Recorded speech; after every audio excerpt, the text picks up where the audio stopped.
Ladies and gentlemen and our students present, we welcome one of our keynote speaker, Dr. Vikas Divyakriti. Namaste Sikkim. Thank you for your patience, everyone. An internet sensation with more than 2 million subscribers in his YouTube channel, who is well known for helping UPSC aspirants with his tips and tricks. However, not many people know that he had cleared the UPSC Civil Service examinations in his first attempt in 1996. But had left the job to return to teaching profession. He then went on to establish Drishti IAS in 1999. Today, Drishti IAS has become one of the India's premier UPSC coaching institutions and online study web portal. He is none other than Dr. Vikas Divyakriti. Namaste Sikkim. Tashi Dilek. खामरीमो मैं आपसे और उत्साह की उम्मीद कर रहा हूँ और जोर से बोलने की उम्मीद कर रहा हूँ। नमस्ते सिक्किम। मैं 4 साल पहले सिक्किम आया था as a tourist with my family और मैं इसी गैंगटॉक में रहा कुछ दिन। मैं बॉर्डर तक भी गया, नाथुला भी गया, हरभजन मंदिर भी देखा, सब कुछ देखा। पर मुझे ये उम्मीद नहीं थी कि इस नाचीज़ को, I hope you understand Hindi properly, नाचीज़ का मतलब वर्थलेस पर्सन या पर यह उम्मीद नहीं थी कि इस नाचीज़ को इतना सम्मान दे के यहाँ बुलाया जाएगा। I am very very thankful to all Sikkim's community, specially to the chief minister of Sikkim Prem Singh ji. और आज से करीब 20 दिन पहले आपके एक सीनियर सिविल सर्वेंट जो मेरे दोस्त भी बन गए, उन्होंने मुझसे बात की आने के लिए, तो मैंने कहा कि मैं ज़रूर आऊँगा। उसके बाद एक दो ऐसी दुविधाएं आई, दुविधा मीन्स डायलेमा, एक दो ऐसे डायलेमा आए कि थोड़ा सा मुश्किल लगने लगा। तो मैंने उनसे कहा कि थोड़ा सा मेरा मामला फंस गया, मुझे बॉम्बे जाना है एक ज़रूरी काम से। तो उन्होंने मुझे एक दो फ़ोटो भेजे। वो फ़ोटो थे कि सड़क पर बोर्ड लगा हुआ है जिसमें मेरी फ़ोटो लगा रखी है उन्होंने, और बोले कि सर वहाँ बच्चे इतना इंतज़ार कर रहे हैं आपका। तो मैंने कहा ऐसा है तो फिर अब कुछ भी हो तो मैं आऊँगा ही आऊँगा। फिर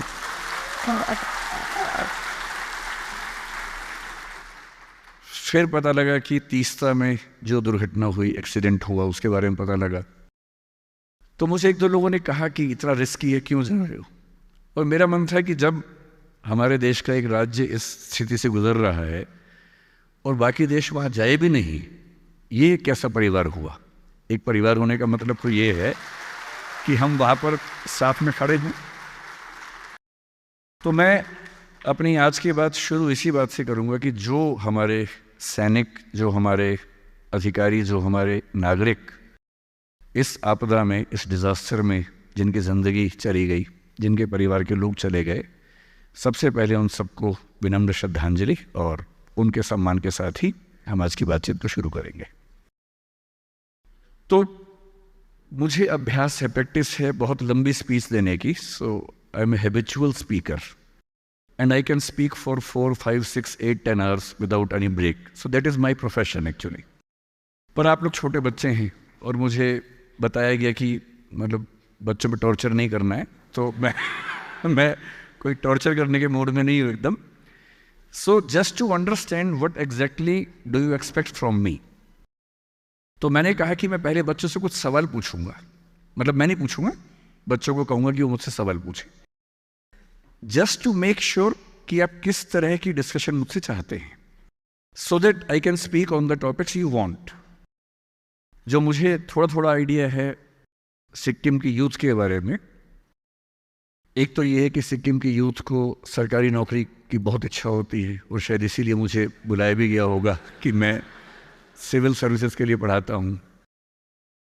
पर मैं तो सरकारी नौकरी छोड़ के ये काम कर रहा हूँ, इसलिए हो सकता है कि मैं बहुत सूट ना करूँ, मेरा अपना एग्जाम्पल बहुत सूट ना करे। दूसरा, मैं सिक्किम को लेकर कुछ बातों से बहुत खुश रहता हूँ।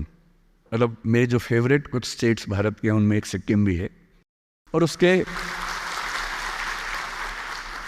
कुछ खास रीजंस मेरे पास है। मैं किसी स्टेट या किसी शहर या किसी देश का इवेल्युएशन या मूल्यांकन, अगर मेरी हिंदी मुश्किल हो आप बोल दीजिएगा, मैं और इजी कर दूंगा उसको, है ना। अगर किसी देश या किसी समाज को इवेल्युएट करना हो तो मेरे हिसाब से दो कसौटियां सबसे बड़ी हैं। उसका जीडीपी कितना है वो बड़ी कसौटी नहीं है, वो कितना कमाता है, कितने पैसे उसके पास हैं। ठीक है, किसी समाज के पास ज़्यादा पैसे हैं, किसी के पास कम पैसे हैं, वो ठीक है। मेरी राय में, क्योंकि मैं सोशियोलॉजी का स्टूडेंट रहा हूँ, मैं कई विषयों का स्टूडेंट रहा हूँ, मुझे बड़ा मज़ा आता है अलग अलग विषय पढ़ने में, पर सोशियोलॉजी ने मुझे एक बात सिखाई कि किसी सोसाइटी में फीमेल्स का पार्टिसिपेशन कितना है ये बताता है कि वो सोसाइटी कितनी सिविलाइज्ड है।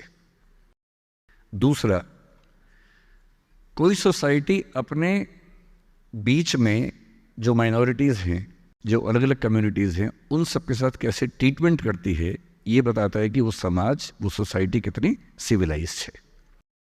These are two fundamental parameters on which I value और weigh any society wherever I go. मैं घुमक्कड़ आदमी हूँ, दुनिया भर घूमता रहता हूँ, कई देश घूमा हूँ, कई राज्य घूमा हूँ, but this is how I try to जज ए सोसाइटी। और जब मैंने पढ़ा सिक्किम के बारे में पिछले कुछ दिनों में, तो मुझे पता लगा कि सिक्किम देश का वो राज्य है, सारे राज्यों में, सारे यूटीज़ में मिला के, जहाँ विमेन की वर्क पार्टिसिपेशन देश में सबसे ज़्यादा है, नंबर 1 पे है। और अगर विमेन नौकरी कर पा रही हैं, घर से बाहर निकल के काम कर पा रही हैं, इसमें अंडरस्टूड है कि वो प्लेस अपने आप में सेफ भी है। अगर वो सेफ नहीं होगा तो वो घर से बाहर कैसे निकलेगा? कोई घर से बाहर निकले, नौकरी करे, क्योंकि नौकरी करने के मामले में मैं जिस बेल्ट से हूँ, मेरा जन्म दिल्ली में हुआ, मेरी परवरिश हरियाणा में हुई, अब मैं दिल्ली में रहता हूँ। उस बेल्ट में विमेन पार्टिसिपेशन उतना नहीं है। उसकी एक वजह शायद ये भी है कि सिक्योरिटी के इश्यूज थोड़े ज़्यादा रहते हैं।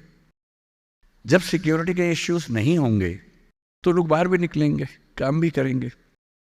और एक सोसाइटी जिसमें वर्क एनवायरनमेंट में विमेन को सबसे बेहतर स्थितियां मिलती हों, तो जब मैं देखता हूं तो मुझे फक्र होता है, गर्व होता है, प्राइड होता है कि उस राज्य में मैं आकर आप सबसे बात कर रहा हूं। तो पहली बात तो ये खुश रहने की, और हमें पता होना चाहिए कि हमें किन बातों पर खुश रहना है।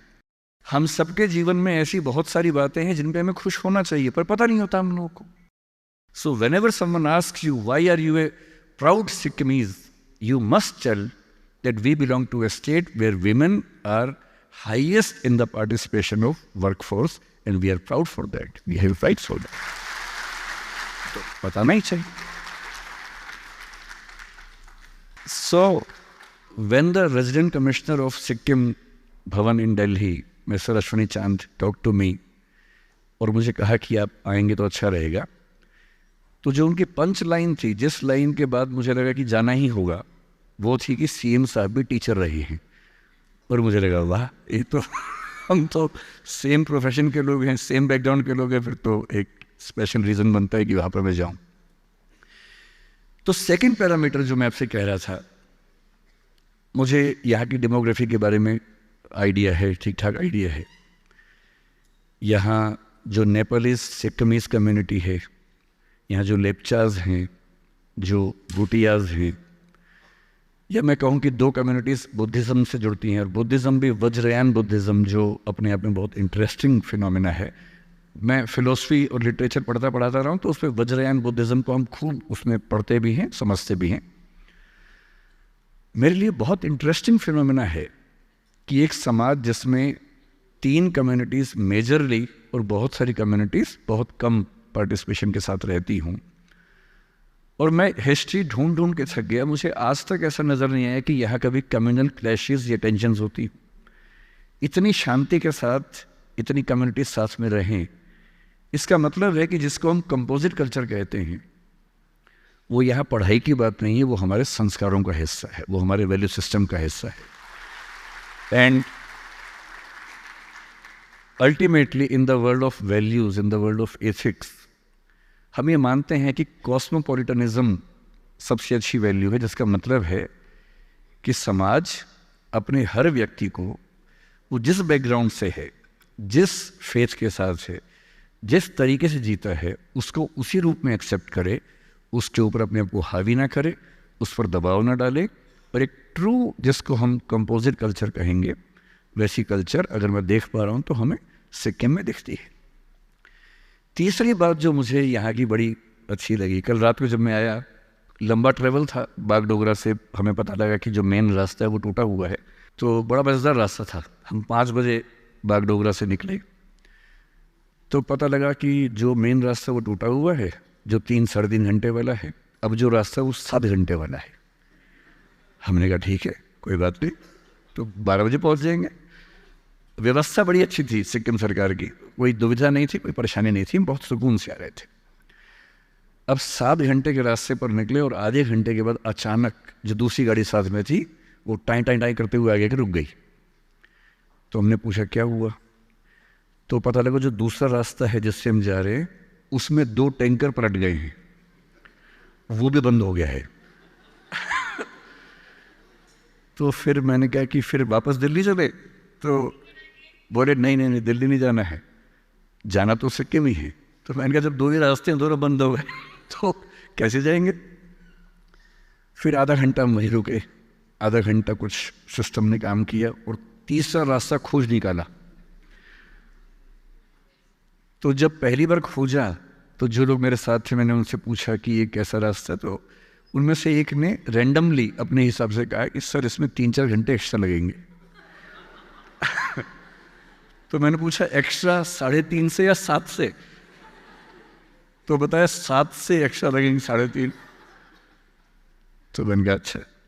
तो फिर मैंने उनसे कहा अश्विनी जी से कि लगता है कि रात को 3-4 बजे पहुँचेंगे, तो या तो मेरा प्रोग्राम थोड़ा लेट करवा दीजिए ताकि मैं 4-5 घंटे सो सकूं, ताकि बात तो ठीक से करूं, ऐसा ना लगे कि मैं बहकी बात करूं और लोग सोचें कि ड्रग्स लेके आ गया है। जो कि मैंने सुना है कि यहाँ एक उभरती हुई समस्या है, देश भर में समस्या है, हर जगह समस्या है, तो यहाँ भी यही वो समस्या। तो खैर, लेकिन जो लोग हमारे साथ थे वो बड़े कमाल के लोग थे, पता नहीं कहाँ से, कोलंबस लोग थे वो बेसिकली, कहाँ से उन्होंने कोलंबस वास्को डी गामा बन के रास्ते निकाले, और जो हमें 5 बजे चल के 12 बजे पहुंचना था, हम 10:30 पे पहुंच गए। हम सिर्फ 5.5 घंटे में, बल्कि शायद 10:15 के आसपास सिक्किम पहुंचे, गंगटोक पहुंच गए, और बड़ा रिलीफ हुआ। बहुत अच्छे तरीके से मैंने नींद पूरी की और फिर मुझे लगा कि अब शांति से और प्यार से बात होगी। तो जब कल खाना खाने बैठे हम रात को, उसका टेस्ट थोड़ा अलग लगा, अच्छे वाला अलग, खराब वाला अलग नहीं, अच्छे वाला अलग लगा। तो मतलब दुनिया के किसी भी हिस्से में जाएंगे तो खाने का टेस्ट अलग होता है, पर ये थोड़ा और अलग लगा। तो फिर मेरी आदत है नेट पे सर्च करने की, मैंने सर्च किया why Sikkimese food taste so different. तो फिर एक बात और पता लगी, जिसके बाद अगर मेरी पत्नी को पता लग गई तो वो यहाँ पर घर ही खरीद लेगी, अगर अलाउड होगा, तो मुझे पता नहीं अलाउड है या नहीं घर खरीदना। तो पता लगा कि सिक्किम भारत का नहीं, दुनिया का पहला स्टेट है जो 100% ऑर्गेनिक स्टेट है। इसका मतलब क्या होता है, ताली तो बजा दी आपने, पर इसका मतलब नहीं पता होगा कई लोगों को। अगर पता है तो अच्छी बात है, किसी बच्चे को शायद ना पता हो। इसका मतलब ये होता है कि सिक्किम के फूड प्रोडक्शन में, खेती में, फार्मिंग में केमिकल फर्टिलाइजर्स, केमिकल पेस्टिसाइड्स का इस्तेमाल 0 होता है, विच मीन्स आप जो खाते हैं वो दुनिया का सबसे प्योर खाना है। इससे ज़्यादा प्योर खाना इस पूरे संसार में कहीं नहीं मिलता है। और कितनी बड़ी बात है, इसीलिए आप सबके चेहरे इतने चमक रहे हैं, इतने सुंदर आप लोग हैं, इसीलिए हैं। इतना अच्छा खाना खाएंगे तो ज़्यादा सुंदर होंगे ही। हम तो भारत के बाकी राज्यों में जो खाना खाते हैं उसमें कई बार लगता है कि केमिकल खा रहे हैं कि खाना खा रहे हैं, समझ में नहीं आता है, क्योंकि केमिकल फर्टिलाइजर्स के बिना, पेस्टिसाइड्स के बिना प्रोडक्शन हो ही नहीं पाता है। अगर नहीं डालेंगे तो प्रोडक्शन कम होगा। तो हमें तय करना होता है कि भूख से मरें या थोड़ा केमिकल पेस्टिसाइड खा के जिंदा रह लें। तो हम केमिकल खा रहे थे, काम चला देते हैं। लेकिन क्या होता है कि हम जहाँ हैं हमारे पास क्या अच्छा है कई बार हमें पता नहीं होता। और मुझे लगता है कि सिक्किम के पास ये 3 ऐसी वजहें हैं कि अगर ये आपको पता हो तो आप बहुत गौरवान्वित हो सकते हैं, प्राइड फील कर सकते हैं और फिर इस दुनिया में आगे बढ़ने का ख्वाब देख सकते हैं। मेरे पास ठीक ठाक चीज़ें हैं आपसे बात करने के लिए, पर मेरी गुजारिश थी ऑर्गेनाइजर्स से कि पहले मैं बच्चों से 3-4 बच्चों से केवल सवाल पूछना चाहूँगा। अगर वो मुझे कुछ बता सके कि उनके मन में क्या डाउट्स हैं जो वो चाहते हैं कि मैं उन पर बात करूँ, तो ज़्यादा अच्छा है कि मैं उन पर बात करूँ। और यदि बच्चे नहीं पूछेंगे तो बात तो मैं कर ही लूँगा, बात करना मुझे दिक्कत नहीं है। मैं तो बातों नहीं आदमी हूँ, बात करना मुझे आता है, तो बात तो मैं कर ही लूँगा। So I invite any of the student, maybe 3, 4, 5, just ask one question each, whatever you want to ask, and you believe I can answer that question. तो मैं फिर उस पर आपसे बात करूँगा। Please. Good morning, sir. What's your name? Sir, Dipen Dahal. Jitendra. Dipen. Okay. Sir, I'm big fan of yours. जब भी पढ़ाई करता हूँ ना सर, लाइक कभी कभी लाइक मूड ऑफ होता है ये ऑफ कोर्स। सो जब भी ऑफ होता हूँ सर, लाइक फॉर एग्जांपल आपके videos like the one you are like जो आप इंटरव्यू लेते हैं लाइक टॉपर्स लोगों का, वो देख के लाइक मूड फ्रेश कर लेता हूँ, है ना sir. So like sir what I want to ask is, कभी भी ऐसा कुछ होता है ना सर, लाइक नर्वस ब्रेकडाउन होता है कभी कभी and feel like I am a burden to myself, तो सर उस टाइम सर क्या करें कि like feel motivated and all, sir उस मतलब फेज से आगे कैसे बढ़े, मतलब we can't like cut it out, मतलब उससे आगे ही नहीं बढ़ पाते। Understood. So the first question, let me brief it. Question ये है कि कभी कभी पढ़ते हुए थोड़ी एंग्जाइटी होती है, थकान होती है, बोरियत होती है, तो उससे कैसे बाहर निकले और वो एंग्जाइटी डिप्रेशन जैसी ना हो जाए, उस चीज़ से बाहर कैसे निकले। Am I right? This is a question. ठीक है sir, this is one question. Anything else आप पूछ लीजिए 4-5, मैं एक साथ उनको क्लब करके आंसर कर दूंगा। सर एक क्वेश्चन था सर, आप जहाँ भी सेमिनार जाते हैं, जहाँ भी आप ओरिएंटेशन लेते हैं सर, आपका एक प्रसिद्ध श्लोक वाक्य कहते हैं, क्यों डरे जिंदगी में क्या होगा, कुछ नहीं होगा तो तजुर्बा होगा। जी सर ये श्लोक सर आपके लिए कितना मायने रखते हैं sir, as well as to our students sir? Okay sir इतना ही क्वेश्चन। तो ये धन्यवाद पूछ सर। रहे हैं कि आप एक पंक्ति अक्सर कहते हैं, क्यों डरें जिंदगी में क्या होगा, कुछ ना होगा तो तजुर्बा होगा। ये बात कितनी सीरियसली आप मानते हैं? मैं तो बहुत सीरियसली मानता हूँ। इसका एक एग्जांपल ये है कि कल मुझे कई लोगों ने कहा कि मत जाओ, पर मैं आया क्योंकि मैं तजुर्बा चाह रहा था कि यहाँ आऊँ, आप सबसे मिलूँ और देखूँ कि क्या तबाही आई, उसमें हिस्सा लूँ, कुछ कर सकूँ तो करूँ। तो तजुर्बे की कीमत सबसे ज़्यादा है। बात करेंगे इस बारे में, अभी बात करते हैं। Sir good afternoon sir. Good मैं afternoon. शुभम मिश्रा, सिक्किम यूनिवर्सिटी से। ओके सर मेरा एक ये सवाल है कि जैसे कभी भी कोई डिसीजन मेकिंग में कैसे हम अपने आप को और ग्रोथ कर सकते हैं और कैसा अच्छा डिसीजन ले सकते हैं कोई भी सिचुएशन में, ठीक है। चाहे वो अंडर प्रेशर हो या ओवर प्रेशर हो, समझ decision weak. How to take decision Yes, sir. In your life. ठीक है। Good afternoon, sir, and good afternoon, everyone present out here. Sir, मेरा नाम शशांक गुरुंग है। मेरा क्वेश्चन ये है कि आपसे कि आपका प्रिपरेशन कैसा था जब आपने पहली अटेम्प्ट में ही सिविल सर्विस एग्ज़ाम क्लियर किया था? कि आप मुझे थोड़ा टिप्स बता सकते हैं? ठीक है। So the last question is some tips about civil service exam, right? ठीक है, मुझे एक बेसिक आपका आइडिया हो गया, फ्रेम ऑफ रेफरेंस मिल गया कि आप किस तरह की चीज़ें डिस्कस करना चाह रहे हैं। पर इंटरेस्टिंग बात है कि 5 क्वेश्चन पूछने वालों में 5 मेल थे, जबकि मैं कह रहा था कि यहाँ फीमेल पार्टिसिपेशन सबसे ज़्यादा है। तो ये कैसे हुआ सिक्किम में? ये तो सिक्किम के लिए बड़ी चिंता की बात हो गई। So let us take at least 2 questions from female participants. उनके सवाल शायद थोड़े से अलग हों। Good afternoon sir. Yes, sir मेरा क्वेश्चन ये है, मैं अभी रिसेंटली बीएड कर रही हूँ। सर आपने पहली अटेम्प्ट में यूपीएससी क्लियर कर लिया, फिर वो छोड़ के आपने वही टीचिंग प्रोफेशन चूज़ करने का क्या वो था? बस वही जानना था, क्योंकि सर टीचिंग में ना अभी हम वो फील्ड में आ भी गए हैं ना, तो डर लगता है कि कैसे मैनेज करेंगे, क्लासरूम में क्या करना है, कैसे डील करेंगे स्टूडेंट्स से। तो सर मुझे वही जानना। तो मुझे बड़ा सुकून मिला कि एक बच्चा तो ऐसा है जो किसी और प्रोफेशन की बात कर रहा है, टीचिंग के बारे में। गुड। तो आपका सवाल है कि मैं टीचिंग में क्यों आया वो छोड़ के, और आप टीचर के तौर पे क्या ध्यान रखें अच्छा टीचर बनने के लिए। ठीक है। So first of all, thank you sir for coming to this place. Thank you. I am Smita Rai and I'm from B.Ed College. Sir, as I have completed my graduation 5 years ago, sir, now I think that preparing for the UPSC is like being so late, sir. Am I being so late? Like I have completed my 5 years doing graduation also, sir. I am too late for the civil service exam, sir. So that's my question, sir. Thank you, sir. So basically, you want to know something about civil service exams preparation, right? Seeing you today here, seeing you in YouTube and seeing you in person today itself is so much motivating and so much inspiring. Thank you. And my question is, as I have seen one of your videos where you have talked about 3-8 hours rule, I just want to know more about it from your itself. You want to know about? 8 hours rule, 3-8 hours, which you have divided like 24 hours into like yes, sir. Okay. Thank you, sir. So time management is the basic. Yes, sir. Time management. Fine. So I have taken 8 questions so far, and that's नमस्कार sir. okay. Can I, sir? अब देखिए, अब ये सिक्किम वाला आ गया है. अब एकदम बराबर की टक्कर होगी. मेरा नाम Sumita Mange and I represent Harkamaya college of education. ये बीएड ट्रेनिंग कॉलेज है. सर मेरा क्वेश्चन ये है कि हमें पर्याप्त मात्रा में ट्रेनिंग मिल रहा है जिससे मैं सब्जेक्टिव नॉलेज अच्छे से दे सकती हूँ, right? Knowledge is not just like bound with accumulation of knowledge. So मैं ये बच्चों में कैसे ये भावना लाऊं जिससे वो कुछ अपने सोसाइटी में कंट्रीब्यूट कर सकते. आई थिंक मैं अच्छे से नहीं किए पा रही हूँ मेरे प्रश्न, लेकिन आई थिंक आप समझ गए. But this question is as a teacher और as a teacher, as a would be teacher. ठीक है. अब क्वेश्चंस रोकते हैं, मैं सम अप करता हूँ, फिर मैं सारी बातों पे आता हूँ.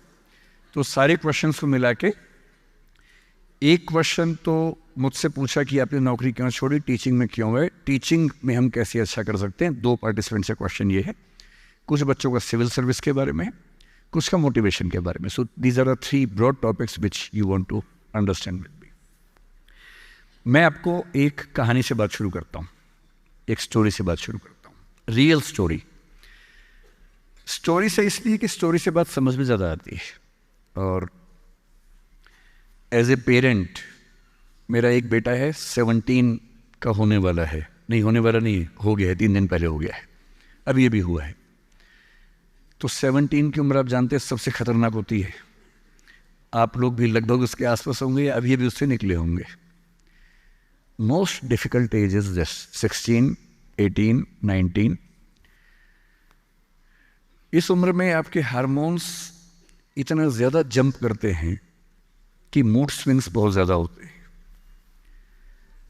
आपको अपने दोस्तों से बात करके इतना सुकून मिलता है. पेरेंट्स दुश्मन नज़र आते हैं इस उम्र में. पेरेंट्स कोई अच्छी बात भी कहें तो लगता है कि ये क्यों मनहूस लोग हमारे घर में रहते हैं, क्यों ऐसी खराब बात बोलते हैं. They don't understand, they are outdated people, ऐसा मन में भाव आता है. सबको आता है. आपको आ रहा है तो पहली बार नहीं आ रहा है, आज से 30 साल के बाद आपके बच्चों को भी आएगा आपके बारे में. एकदम उतनी ही इंटेंसिटी से आएगा जितना आपको आता है. जितना आपको लगता है कि आपके पेरेंट्स बिल्कुल नहीं समझते, आपके बच्चे आपके बारे में यही सोचेंगे 30 साल बाद. ये एकदम इटर्नल ट्रुथ है जिसको आप रोक नहीं पाएंगे. So this is a normal thing.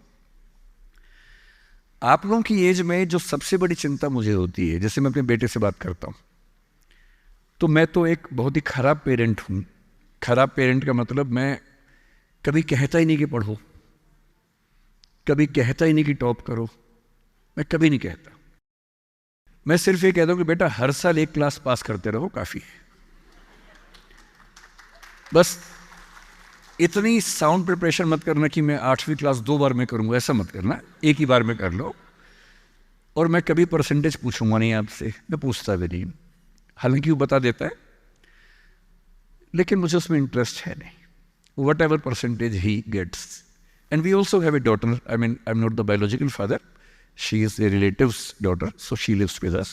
हम दोनों बच्चों से बोलते हैं कि हम कभी नहीं पूछेंगे परसेंटेज क्या है, ना हम पूछते हैं, ना हमारा इंटरेस्ट है. हमारा इंटरेस्ट केवल इस बात में है कि वो बेहतर ह्यूमन बीइंग्स बन जाए. क्योंकि मैंने ज़िंदगी को बहुत अच्छे से देखा है और मैं एक बहुत ही ख़राब स्टूडेंट रहा हूँ स्कूल में. बहुत बदमाश, शरारती, कम पढ़ने वाला. पर दिमाग इतना था कि 10 दिन 20 दिन पढ़ के अच्छे नंबर आ ही जाते थे। तो मेरा दिमाग कहता था कि जो काम 10 दिन का है उसके लिए साल क्यों खराब करूं। तो जब 10 दिन में हो ही जाता है तो 10 दिन खराब करेंगे उसमें। और दूसरी बात, ओवर द ईयर्स मैंने ये सीखी है कि जो मैंने स्कूल में पढ़ा था उसमें से बहुत कम जिंदगी में काम आता है। मैंने ट्रिगोनोमेट्री पढ़ी, मेरी ज़िंदगी में कभी काम नहीं आई। मैं कभी थीटा वीटा लगा ही नहीं पाता कहीं पर भी, आज तक यूज़ नहीं किया मैंने थीटा, कहाँ थी यूज़ करूँ, काम ही नहीं आया।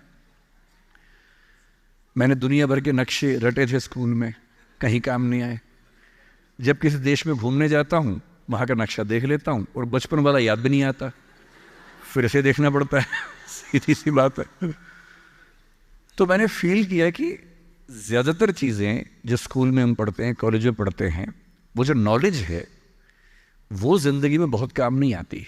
जो काम आता है वो और चीज़ें, मैं उस पर ज़्यादा बात करूँगा आपसे। लेकिन मेरी चिंता एज ए पेरेंट, और क्योंकि आप बच्चे उसी उम्र में हैं, मैं लगभग 50 साल का हूँ, तो आप मेरे लिए लगभग उसी रोल में हैं कि आप मेरे बच्चे जैसे हैं। क्योंकि जो बच्चे होते हैं ना, अपने पेरेंट्स से बड़ी नफरत करते हैं, दूसरों के पेरेंट्स की सुन लेते हैं बात।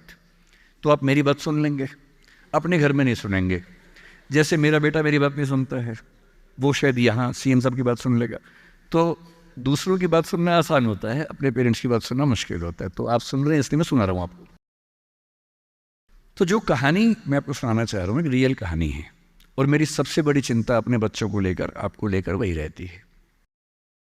मैं जब भी कोई कहानी सुनाता हूँ, नाम, जगह, वो सब बदल देता हूँ ताकि किसी की प्राइवेसी पर हमला ना हो। सबकी राइट टू प्राइवेसी है ना। एक बच्चा था जिसको मैं जानता हूँ, बचपन से जानता हूँ, बहुत ही ज़बरदस्त आर्टिस्टिक बच्चा, म्यूज़िक का उस्ताद। उसके घर में लगभग सब लोग म्यूज़िक के उस्ताद थे, इंस्ट्रूमेंटल म्यूज़िक, वोकल म्यूज़िक, हर चीज़ में अच्छा, पढ़ने में भी ठीक, बढ़िया।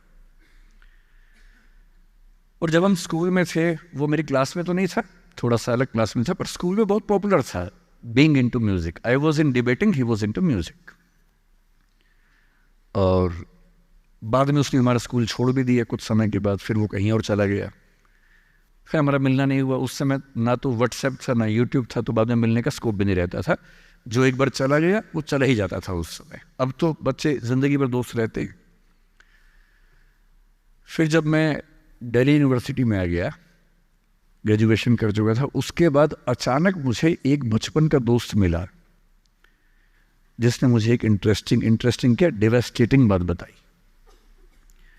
तो बात चल रही थी कि स्कूल के दोस्त कहाँ कहाँ हैं, क्या कर रहे हैं। तो बातों बातों में उसका जिक्र भी आया। तो मैंने बड़ी उम्मीद से पूछा, मैंने कहा वो तो बॉम्बे चला गया होगा, फिल्म इंडस्ट्री में चला गया होगा। तो मेरे दोस्त ने पूछा कि तुम्हें नहीं पता उसके बारे में? मैंने कहा नहीं। उसने कहा यार वो जेल में है, and he was one of the most creative students of our school. मैंने कहा जेल में क्यों है? बोले सच में नहीं पता। मैंने कहा सच में नहीं पता मुझे। बोले वो ग्रेजुएशन करने के लिए जब गया तो पता नहीं क्या हुआ, उसकी थोड़ी संगति खराब हो गई। बैड कंपनी जिसको हम बोलते हैं, जो इस उम्र में अच्छी लगती है, वही वाली। तो कॉलेज लाइफ में थोड़ी बहुत बैड कंपनी सबकी होती ही है, हल्की फुल्की होती है, एक सामान्य बात है। अच्छा, बच्चा बच्चा ना रहे ये भी तो अच्छी बात नहीं है ना। थोड़ा बचपन तो जीना भी चाहिए, थोड़ा शरारतें करनी भी चाहिए। पर किसी किसी का दुर्भाग्य होता है कि ज्यादा हो जाता है, उसके साथ ऐसा हुआ। उस सब प्रोसेस में उसको ड्रग्स की आदत लग गई।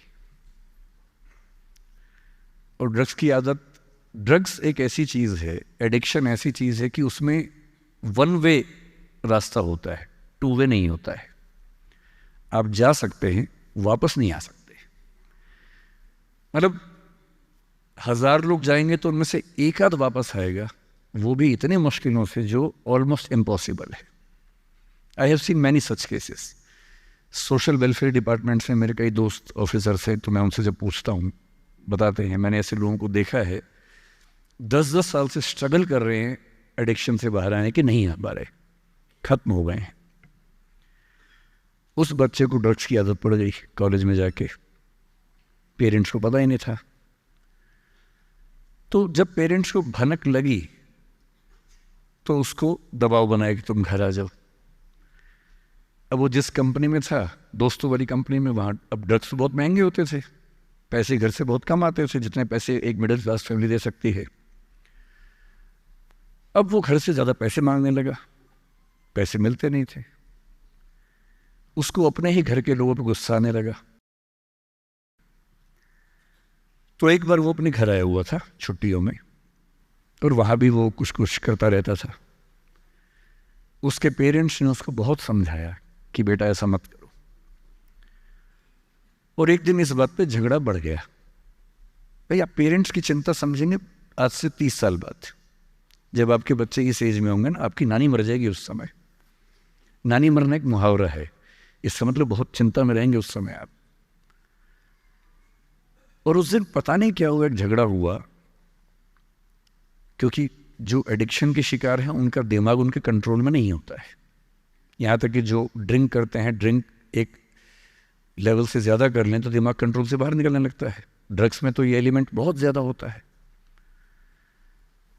और आधी रात को उसने क्या किया, उसने अपनी फैमिली के 5 लोगों का मर्डर कर दिया।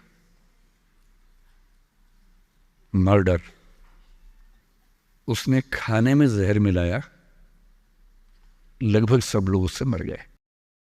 एक मेंबर नहीं मरा क्योंकि उसने खाना खाया नहीं उस दिन, तो उसको उसने अलग से मारा। और ये बात है जब उसकी उम्र लगभग 17-18 साल की थी, या 19 के आसपास रहा होगा।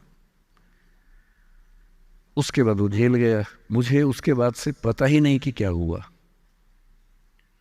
फांसी हुई या उम्र कैद हुई या क्या हुआ, ना तो मुझे पता है, ना मैं इंटरेस्टेड हूँ जानने में। मैं उसका नाम हम सब जानता हूँ, एंड 1-2 क्लास स्कूल में ऐसी थी कि वो हम आसपास थे, जानते थे, पहचानते थे एक दूसरे को। मेरी सबसे बड़ी चिंता ये होती है बच्चों को लेकर कि किसी भी गलती से वो ड्रग्स में ना चले जाएं।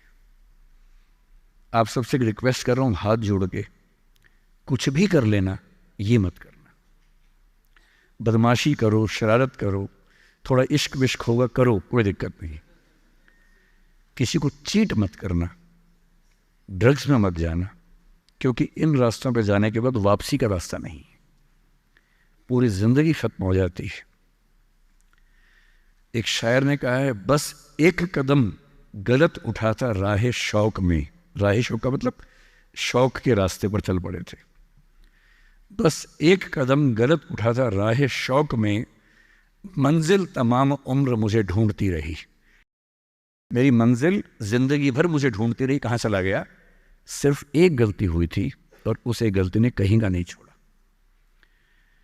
आपको लग रहा होगा कि ये तो पापा जैसा है, प्रीच कर रहा है हमें, पापा डोंट प्रीच वाला भाव मन में आ रहा होगा अपनों के, पर मेरा काम ही है, मैं क्या करूं। मुझे जितनी चिंता अपने बच्चे की उतनी आपकी चिंता है, तो मैं तो बोलूँगा। आप मानेंगे नहीं मानेंगे आपकी मर्जी है, लेकिन ईश्वर ना करे कुछ गलती हुई तो बाद में आप इस बात को याद ज़रूर करेंगे कि किसी ने समझाया था हाथ जोड़कर, और हम उसके बाद भी नहीं समझे थे। कुछ भी करना, उस रास्ते पर मत जाना। और इस रास्ते पर लोग क्यों जाते हैं? इसकी जो साइकोलॉजी में सबसे बड़ा रीज़न है, उसको पीयर ग्रुप प्रेशर कहते हैं। पीयर ग्रुप का मतलब है आपके दोस्तों का ग्रुप, गैंग, इसको गैंग कहते हैं। जो डेवलपमेंटल साइकोलॉजी है, जो साइकोलॉजी स्टडी करती है कि बच्चे जैसे जैसे बड़े होते हैं उनकी साइकोलॉजी कैसे चेंज होती है, इसको बोलते हैं डेवलपमेंटल साइकोलॉजी। उसमें माना गया है कि ये जो एज है, टीन एज, ये गैंग एज है। गैंग एज का मतलब 3-4 दोस्तों का ग्रुप होता है, वो गैंग की तरह से ऑपरेट करता है। एकदम सीक्रेट्स रहते हैं ग्रुप में, आपस में बातें करते हैं, जैसी कोई आसपास से निकलता चुप हो जाते हैं। उनको लगता है कि उनके पास कुछ सीक्रेट इन्फॉर्मेशन दुनिया की ऐसी है जो मोसाद और रॉ और इन्हीं सब के पास होती है, किसी के पास नहीं होती। जबकि वो जो बात कर रहे होते हैं उनके पेरेंट्स वो बात 30 साल पहले कर चुके हैं। वो ऐसी कोई बात नहीं कर रहे जो उनके पेरेंट्स को नहीं पता, वो सब बातें करके ही बड़े हुए हैं। पेरेंट्स भी तो बने ही है ना भाई, ऐसा थोड़ा ना, उन्होंने तो ज़िंदगी देखी है, पर उनको लगता है कि वो कुछ खास ऐसा जानते हैं। एक दूसरे पर ऐसा भरोसा, पेरेंट्स पर ऐसा अविश्वास, ऐसा उनको खारिज करने की टेंडेंसी, नॉर्मल बात है, कोई खास बात नहीं है, इस उम्र में सामान्य बात है। पर डेवलपमेंटल साइकोलॉजी जब हम पढ़ते हैं तो उसमें कहते हैं कि जो बच्चा होता है 1-2 साल तक का, उस पर सबसे ज़्यादा असर उसकी माँ का होता है, क्योंकि माँ उसके लिए पूरा संसार है। उस बच्चे की 2 ही ज़रूरतें हैं कि जब वो गीला हो तो वो पहुँच दे, जब भूख लगे कुछ खाना खिला दे। शुरू के 6 महीने इन दोनों ज़रूरतों को जनरली उसकी माँ ही पूरा करती है, तो उसको धीरे धीरे लगता है कि जो माँ है ना, यही मेरा सब कुछ है, और माँ की हर बात को फॉलो करता है वो। 6 महीने के बाद थोड़ा सा बाहर का खाना, घर के बाकी मेंबर्स का असर पड़ने लगता है। 2 साल के बाद जब बच्चा पहली बार स्कूल जाता है, 2 या 3 साल के बाद, तो आप देखेंगे प्राइमरी स्कूल में टीचर्स आमतौर पे महिलाएं होती हैं, विमेन होती हैं, मेल्स नहीं होते हैं। उसके 2 रीज़न है। एक तो मेल्स में इतनी पेशेंस होती नहीं आमतौर पे, अपना ही बच्चा हो तो 2 मिनट के लिए चिकोटी काटना, प्यार करना ठीक है, 2 मिनट के बाद नहीं झेल पाते वो। और बच्चा अगर रोने लगे, उनके चश्मा उतार के मारे, थप्पड़ मार दे, मूंछ खींच ले, इरिटेट हो जाते हैं। 5 मिनट के बाद तो बच्चा पिटता ही पिटता है अपने बाप के हाथों। इसलिए बच्चे भी बाप के पास कम जाना पसंद करते हैं, जाते हैं 1-2 मिनट के लिए, फिर भागाते हैं वहाँ से। इनको पता है कि ये जो ब्रेक इवन होने वाला टाइम आ गया है, अब इस टाइम पे निकल जाना चाहिए। मदर्स में बायोलॉजिकली भी और कल्चरली, सोशली भी ये वैल्यू ज़्यादा डेवलप हो जाती है कि वो झेल लेती हैं उस बच्चे की परेशानियों को। बच्चे बहुत परेशान करते हैं। अगर आप मुझसे पूछें इस दुनिया में सबसे मुश्किल काम क्या है, सबसे मुश्किल है बच्चे को पालना। इससे मुश्किल कोई काम नहीं है। छठी का दूध याद दिला देते हैं बच्चे। बच्चे को पालने से मुश्किल दुनिया का कोई काम नहीं है, और वो काम जनरली हमारे घरों में मदर्स करती है, जिनका इतिहास में नाम नहीं लिखा जाता, जबकि सबसे महत्वपूर्ण काम घर के अंदर वो कर रही हैं। इस बात की बहुत वैल्यू है। कई जगह पेरेंट्स मतलब फादर्स भी कर रहे हैं कुछ हद तक, लेकिन जनरली दुनिया में ज़्यादा ये काम अभी तक महिलाओं के हाथ में ज़्यादा है। जब बच्चा स्कूल जाता है तो स्कूल जाने के बाद आप देखेंगे जो लेडी टीचर होती है, जिसको बच्चा प्यार से मैम कहता है, मैम, ऐसे बच्चे के लिए मैम दूसरा भगवान होता है मम्मी के बाद। कुछ समय के बाद भगवान नंबर 1 मैम हो जाती है, भगवान नंबर 2 मम्मी हो जाती है। और अगर मैम ने कुछ कहा है और मम्मी कह रही गलत है, तो बच्चा घूर के देखता है कि तुम बताओगी मुझे, वो भगवान है वो तो मेरी। तो बच्चे को मैम पे भगवान जैसा भरोसा होता है। फिर जब वो बड़ा होने लगता है, 10, 11, 12, 13 साल का, 13 की एज आते आते बच्चों में जो बायोलॉजिकल चेंजेस होने शुरू होते हैं, बड़े परेशान होते हैं, पशुपेश में होते हैं कि ये क्या हमारे साथ हो रहा है, हमारी ज़िंदगी चेंज हो रही है अचानक, उनको ऐसा लगने लगता है।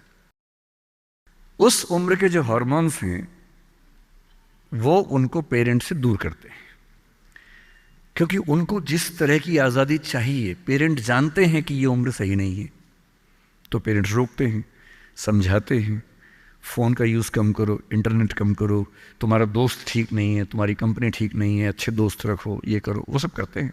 उनकी मजबूरी है, उनको पता है कि ये उम्र फिसलने वाली है।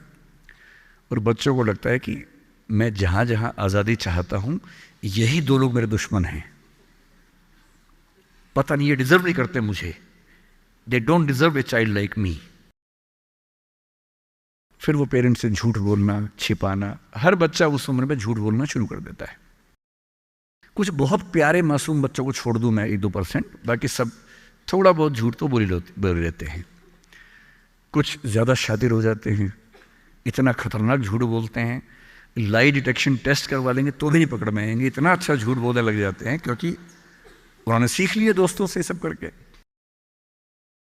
और ये जो उम्र है 13 से 19, जो गैंग एज है, ये जो दोस्त हैं, इनका असर इतना ज़्यादा होता है।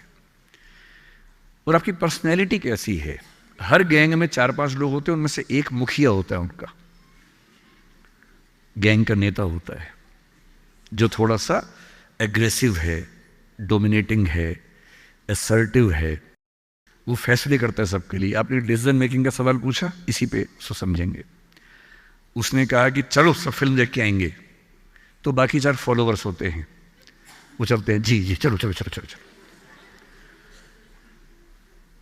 इन सबका सेल्फ रिस्पेक्ट का लेवल अलग अलग है। जो नेता है उसमें सेल्फ रिस्पेक्ट बहुत ज़्यादा है, इतनी ज़्यादा है कि वो दूसरों की सेल्फ रिस्पेक्ट की धज्जियाँ उड़ा देता है। वो ये मान के चलता है कि मैं राजा हूँ, जो मैं कहूँगा वही होगा। और जो बाकी 4 भेड़ बकरियाँ हैं जिनमें कॉन्फिडेंस की कमी है, असर्टिव नहीं हैं, सबमिसिव हैं, दब्बू हैं, डरपोक हैं, वो बेचारे उसकी बात को फॉलो करते हैं। और ये जो 4 हैं ना, इन पे खतरा बहुत ज़्यादा है, क्योंकि जो नेता है वो पहले से बिगड़ा हुआ है, वो हैबिचुअल है कई चीज़ों का, और वो इन 4 को बोलता है आज हम सब ड्रग्स ट्राई करेंगे। पूछ नहीं रहा है, बता रहा है। अब इन 4 में से एक के मन में है कि ना करूं, मम्मी ने उसको 1000 बार समझाया कि बेटा ये मत करना, वो बेचारा बोल ही नहीं पा रहा, घबराहट हो रही है उसको। बड़ी मुश्किल से मिमियाते हुए एक वाक्य उसने बोला। मिमियाना मतलब बिल्ली की तरह से बोलना, कैट की तरह से बोलना। उसने कहा यार मम्मी ने कहा था ठीक नहीं होता है। अब उसके बाद जोर से ठाका मार गया, ये देखो मम्मी का बच्चा, ये देखो मम्मी का बच्चा, इसको दुद्धू पिलाओ इसको, बच्चा है, ये तो बड़ा ही नहीं हुआ, ये तो मर्द ही नहीं बना अब तक। हम तो मर्द हैं, हम तो बड़े हैं, हम तो ग्रोन अप हैं। इस बच्चे की सेल्फ एस्टीम, सेल्फ रिस्पेक्ट इतनी कम है कि डर जाएगा, एकदम घबरा जाएगा। 3 लोग बोलेंगे अरे कुछ नहीं होता, अरे कुछ नहीं होता, आजा आजा आजा आजा, अरे कुछ नहीं होता, कर ले ट्राई, हम भी तो कर रहे हैं, कर ले ट्राई। और इसी प्रेशर में ये बच्चा पहली बार ऐसी गलती करेगा। और मैंने पहले ही कहा कि रास्ता एक तरफा है, वापसी का रास्ता नहीं। इस प्रेशर को बोलते हैं पीयर ग्रुप प्रेशर, दोस्तों का प्रेशर। मैं अपने बच्चे को केवल एक बात सिखाता हूं, बाकी पढ़ाई लिखाई तो मुझे पता है ज़िंदगी में जब कोई करना चाहेगा कर ही लेगा। इंटरनेट की दुनिया में, गूगल की दुनिया में, अब क्या मतलब मैं क्या पढ़ा दूंगा आपको, टीचर क्या पढ़ा लेंगे, सब गूगल पे उपलब्ध है, सब ऑनलाइन अवेलेबल है। जो टीचर बनना चाह रहे हैं समझ लें, अब टीचर का काम नॉलेज देना नहीं है, नॉलेज आपसे ज़्यादा, आपसे बेहतर गूगल पे है। अब आपका काम उससे ज़्यादा बड़ा है। क्या है अभी डिस्कस करेंगे। मैं केवल एक बात पे फोकस करता हूं कि मेरे बच्चे या आप लोग पीयर ग्रुप प्रेशर से बच सके। मैं खुद बचा था, अच्छे से बचा था, मेरे पेरेंट्स की भूमिका थी। मैं जिस हॉस्टल में रहा उस हॉस्टल में लगभग सब ड्रिंक करते थे कॉलेज के दिनों में, मैं नहीं करता था। मुझे कभी ज़रूरत ही नहीं लगी उस चीज़ की, तो नहीं लगी तो नहीं किया। अच्छी बात सिर्फ इतनी है, मैं ये नहीं कह रहा कि ड्रिंक करना अच्छी बात है कि बुरी बात है, वो तो इंडिविजुअल फैसला हर किसी का है, लेकिन मैच्योर होने के बाद, बचपन में नहीं। मैं सिर्फ ये कहना चाह रहा हूँ कि अगर 4 लोग मुझ पर दबाव डालें और मैं उनके दबाव में आ जाऊँ, ये ठीक नहीं।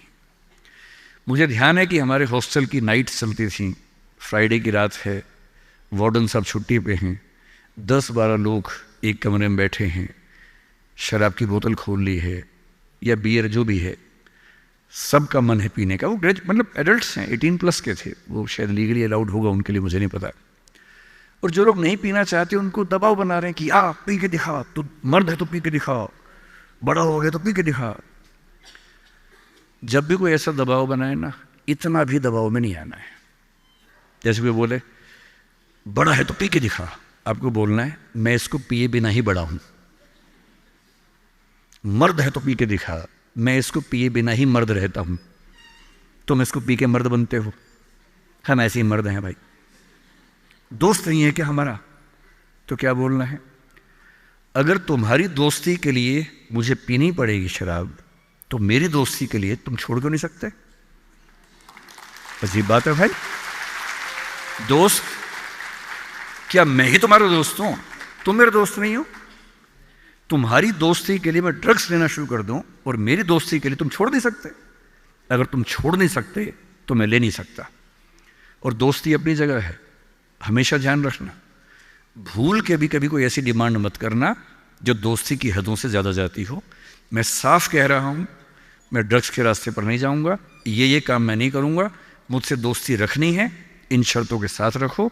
मैं किसी दबाव में ना आया हूँ ना आऊँगा। इसको बोलते हैं असर्टिवनेस। अपनी शर्तों पे जीऊँगा, किसी के दबाव में नहीं जीऊँगा। जो गलत है, नहीं करना है तो नहीं करना है। एक शायर ने बड़ी अच्छी बात कही इश्क के बारे में, लेकिन यहाँ अप्लाई होती है। उसने कहा, वो नहीं मेरा सही, उससे मोहब्बत है तो है। भाई किसी से मोहब्बत है, नहीं हो पाया मेरा, कोई बात नहीं।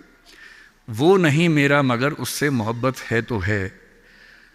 अब ये रस्मों और रिवाजों से बगावत है तो है।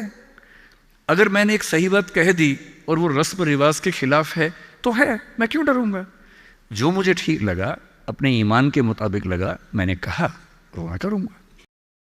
तो जो बात मुझे अपनी ओर से शुरुआत में कहनी थी, मैंने आपसे कही है। और मेरा ख्याल है कि अगर आप सब बच्चों में से एक बच्चा भी मेरी बात सुन के गलत रास्ते पे जाने से रुक गया तो मेरा सिक्किम आना धन्य हो गया। मैं उसमें बहुत खुश हूँ, उससे ज़्यादा मुझे कोई ज़रूरत नहीं। अब मैं उन प्रश्नों पर आता हूँ जो प्रश्न आपने पूछे। उन प्रश्नों से जो करियर की बात है या मोटिवेशन की बात है उस पर आते हैं। एक सवाल 2-3 बच्चों ने पूछा कि हम कभी कभी डीमोटिवेटेड होते हैं, क्या तजुर्बा सच में इतना महत्वपूर्ण है, हम क्या करें, नौकरी मिलेगी या नहीं, तनाव रहता ही होगा, पढ़ते होंगे, टेंशन होती होगी, कितना पढ़ें, टाइम मैनेजमेंट कैसे करें, ये सवाल भी आपके सामने है। मैं आपसे, देखिए मेरा काम चीज़ों को आसान करना है। मैं दिल्ली में पढ़ाता हूँ IAS के बच्चों को, तो मैं उनको भी ये कहता हूँ कि चीज़ें मुश्किल तो कोई भी कर सकता है, चीज़ें आसान करना मुश्किल है, और हमें तो चीज़ें आसान करनी है। इस दुनिया में कोई भी ऐसा एग्ज़ाम नहीं जिसके लिए आपको 24 घंटे पढ़ने की ज़रूरत है। अगर आप दिन में 8, 10, एक लेवल के बाद 12 घंटे पढ़ते हैं तो ये बहुत है। इसलिए मैं आपसे कह रहा हूँ शुरुआत के लिए 8 घंटे की पढ़ाई, 8 घंटे की नींद और 8 घंटे बाकी सब चीज़ें, खेलना कूदना, वो बहुत ज़रूरी है। यहीं से बात आती है मोटिवेशन की। एक ये है कि हमारा मोटिवेशन हमेशा कैसे रहे, और एक ये कि कभी कभी स्ट्रेस ज़्यादा हो जाता है, उस समय हम कैसे मैनेज करें। आपकी उम्र में स्ट्रेस ज़्यादा होने की वजह यह भी है कि आपके हार्मोन्स इस उम्र में ज़्यादा, उनमें वाइब्रेशंस होते हैं, तो मूड स्विंग ज़्यादा होते हैं। जैसे जैसे आप मैच्योर होते जाएंगे उम्र के साथ, आपके मूड स्विंग्स कम हो जाएंगे। जैसे आपके पेरेंट्स हैं, आप देखेंगे, स्पेशली फादर को आप देखेंगे, आपके फादर आम तौर पर इमोशनल बातों से बहुत प्रभावित नहीं होते होंगे।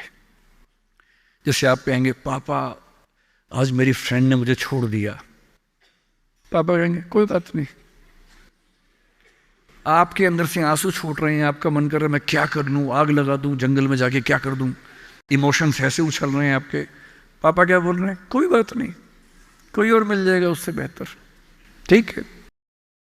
ऐसा नहीं कि बहुत अभ्यास किया उन्होंने। उम्र बढ़ने के साथ साथ हमारे हार्मोन्स का बैलेंस चेंज होता है और आप बहुत मैच्योर हो जाते हैं। मैच्योर होने का सबसे बेसिक मतलब है कि आप किसी इमोशन में बह नहीं जाते, आप खुद के ऊपर कंट्रोल बेहतर रख पाते हैं। तो वो उम्र के साथ होगा।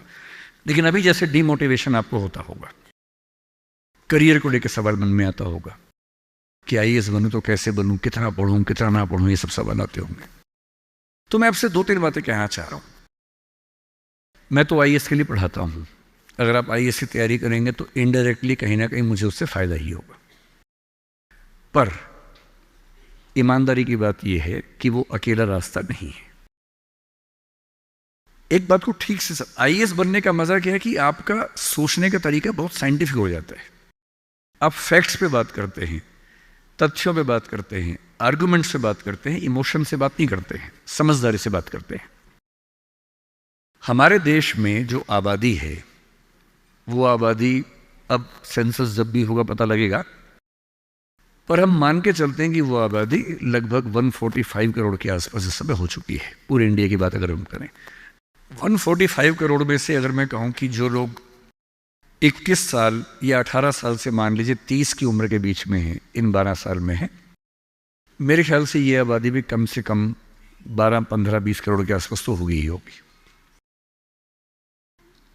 अगर ये 20 करोड़ लोग सोचे कि मैं IAS बनना है, या इनमें आधे भी सोच लें, 10 करोड़ सोच लें, आपको ये समझना है कि आईएएस पूरे भारत में कुल मिला के 6000 होते हैं, जिनमें से भी 5000 लोग हैं। आईपीएस भी इतने ही होते हैं, 5-6 हज़ार के बीच में होते हैं। अगर 10 करोड़ लोग सपना देखेंगे उन नौकरियों का, अगर मैं सारी सिविल सर्विसेज मिला लूँ, सेंटर की, स्टेट की, सब मिला लूँ, तो सेंटर की कुल 20 सर्विसेज मान लीजिए, सबका कार्डर अगर हम 5000 भी एवरेज रखें तो 1 लाख लोग होंगे। आपके स्टेट का मान लें, स्टेट में मान लेता हूँ कि 2-3 हज़ार लोग होंगे जो सरकारी नौकरी में ठीक पद पे होंगे, उससे ज़्यादा का तो कार्डर नहीं होना चाहिए, क्योंकि स्टेट बहुत छोटा आपका है, आबादी बहुत कम है। तो जो नौकरियां कुल मिला के 10-12 हज़ार हैं, अगर देश का हर युवा सोचे कि मुझे उसी में आना है, तो इसका मतलब है कि हम एक ऐसे रास्ते पे जा रहे हैं जिसमें डिप्रेशन होने की संभावना बहुत ज़्यादा है, एंग्जाइटी होने की संभावना बहुत ज़्यादा है, बहुत लोगों को हारना भी पड़ेगा, बहुत लोगों को हासिल नहीं हो पाएगा वो सब। तो मैं जो आपसे कहना चाह रहा हूँ, सरकारी नौकरी ठीक है, कोशिश करने में बुराई नहीं है, सरकारी नौकरी में कुछ चीज़ें अच्छी होती हैं, पर अपने मन से ये बात निकाल दीजिए कि मुझे केवल और केवल सरकारी नौकरी में ही जाना है।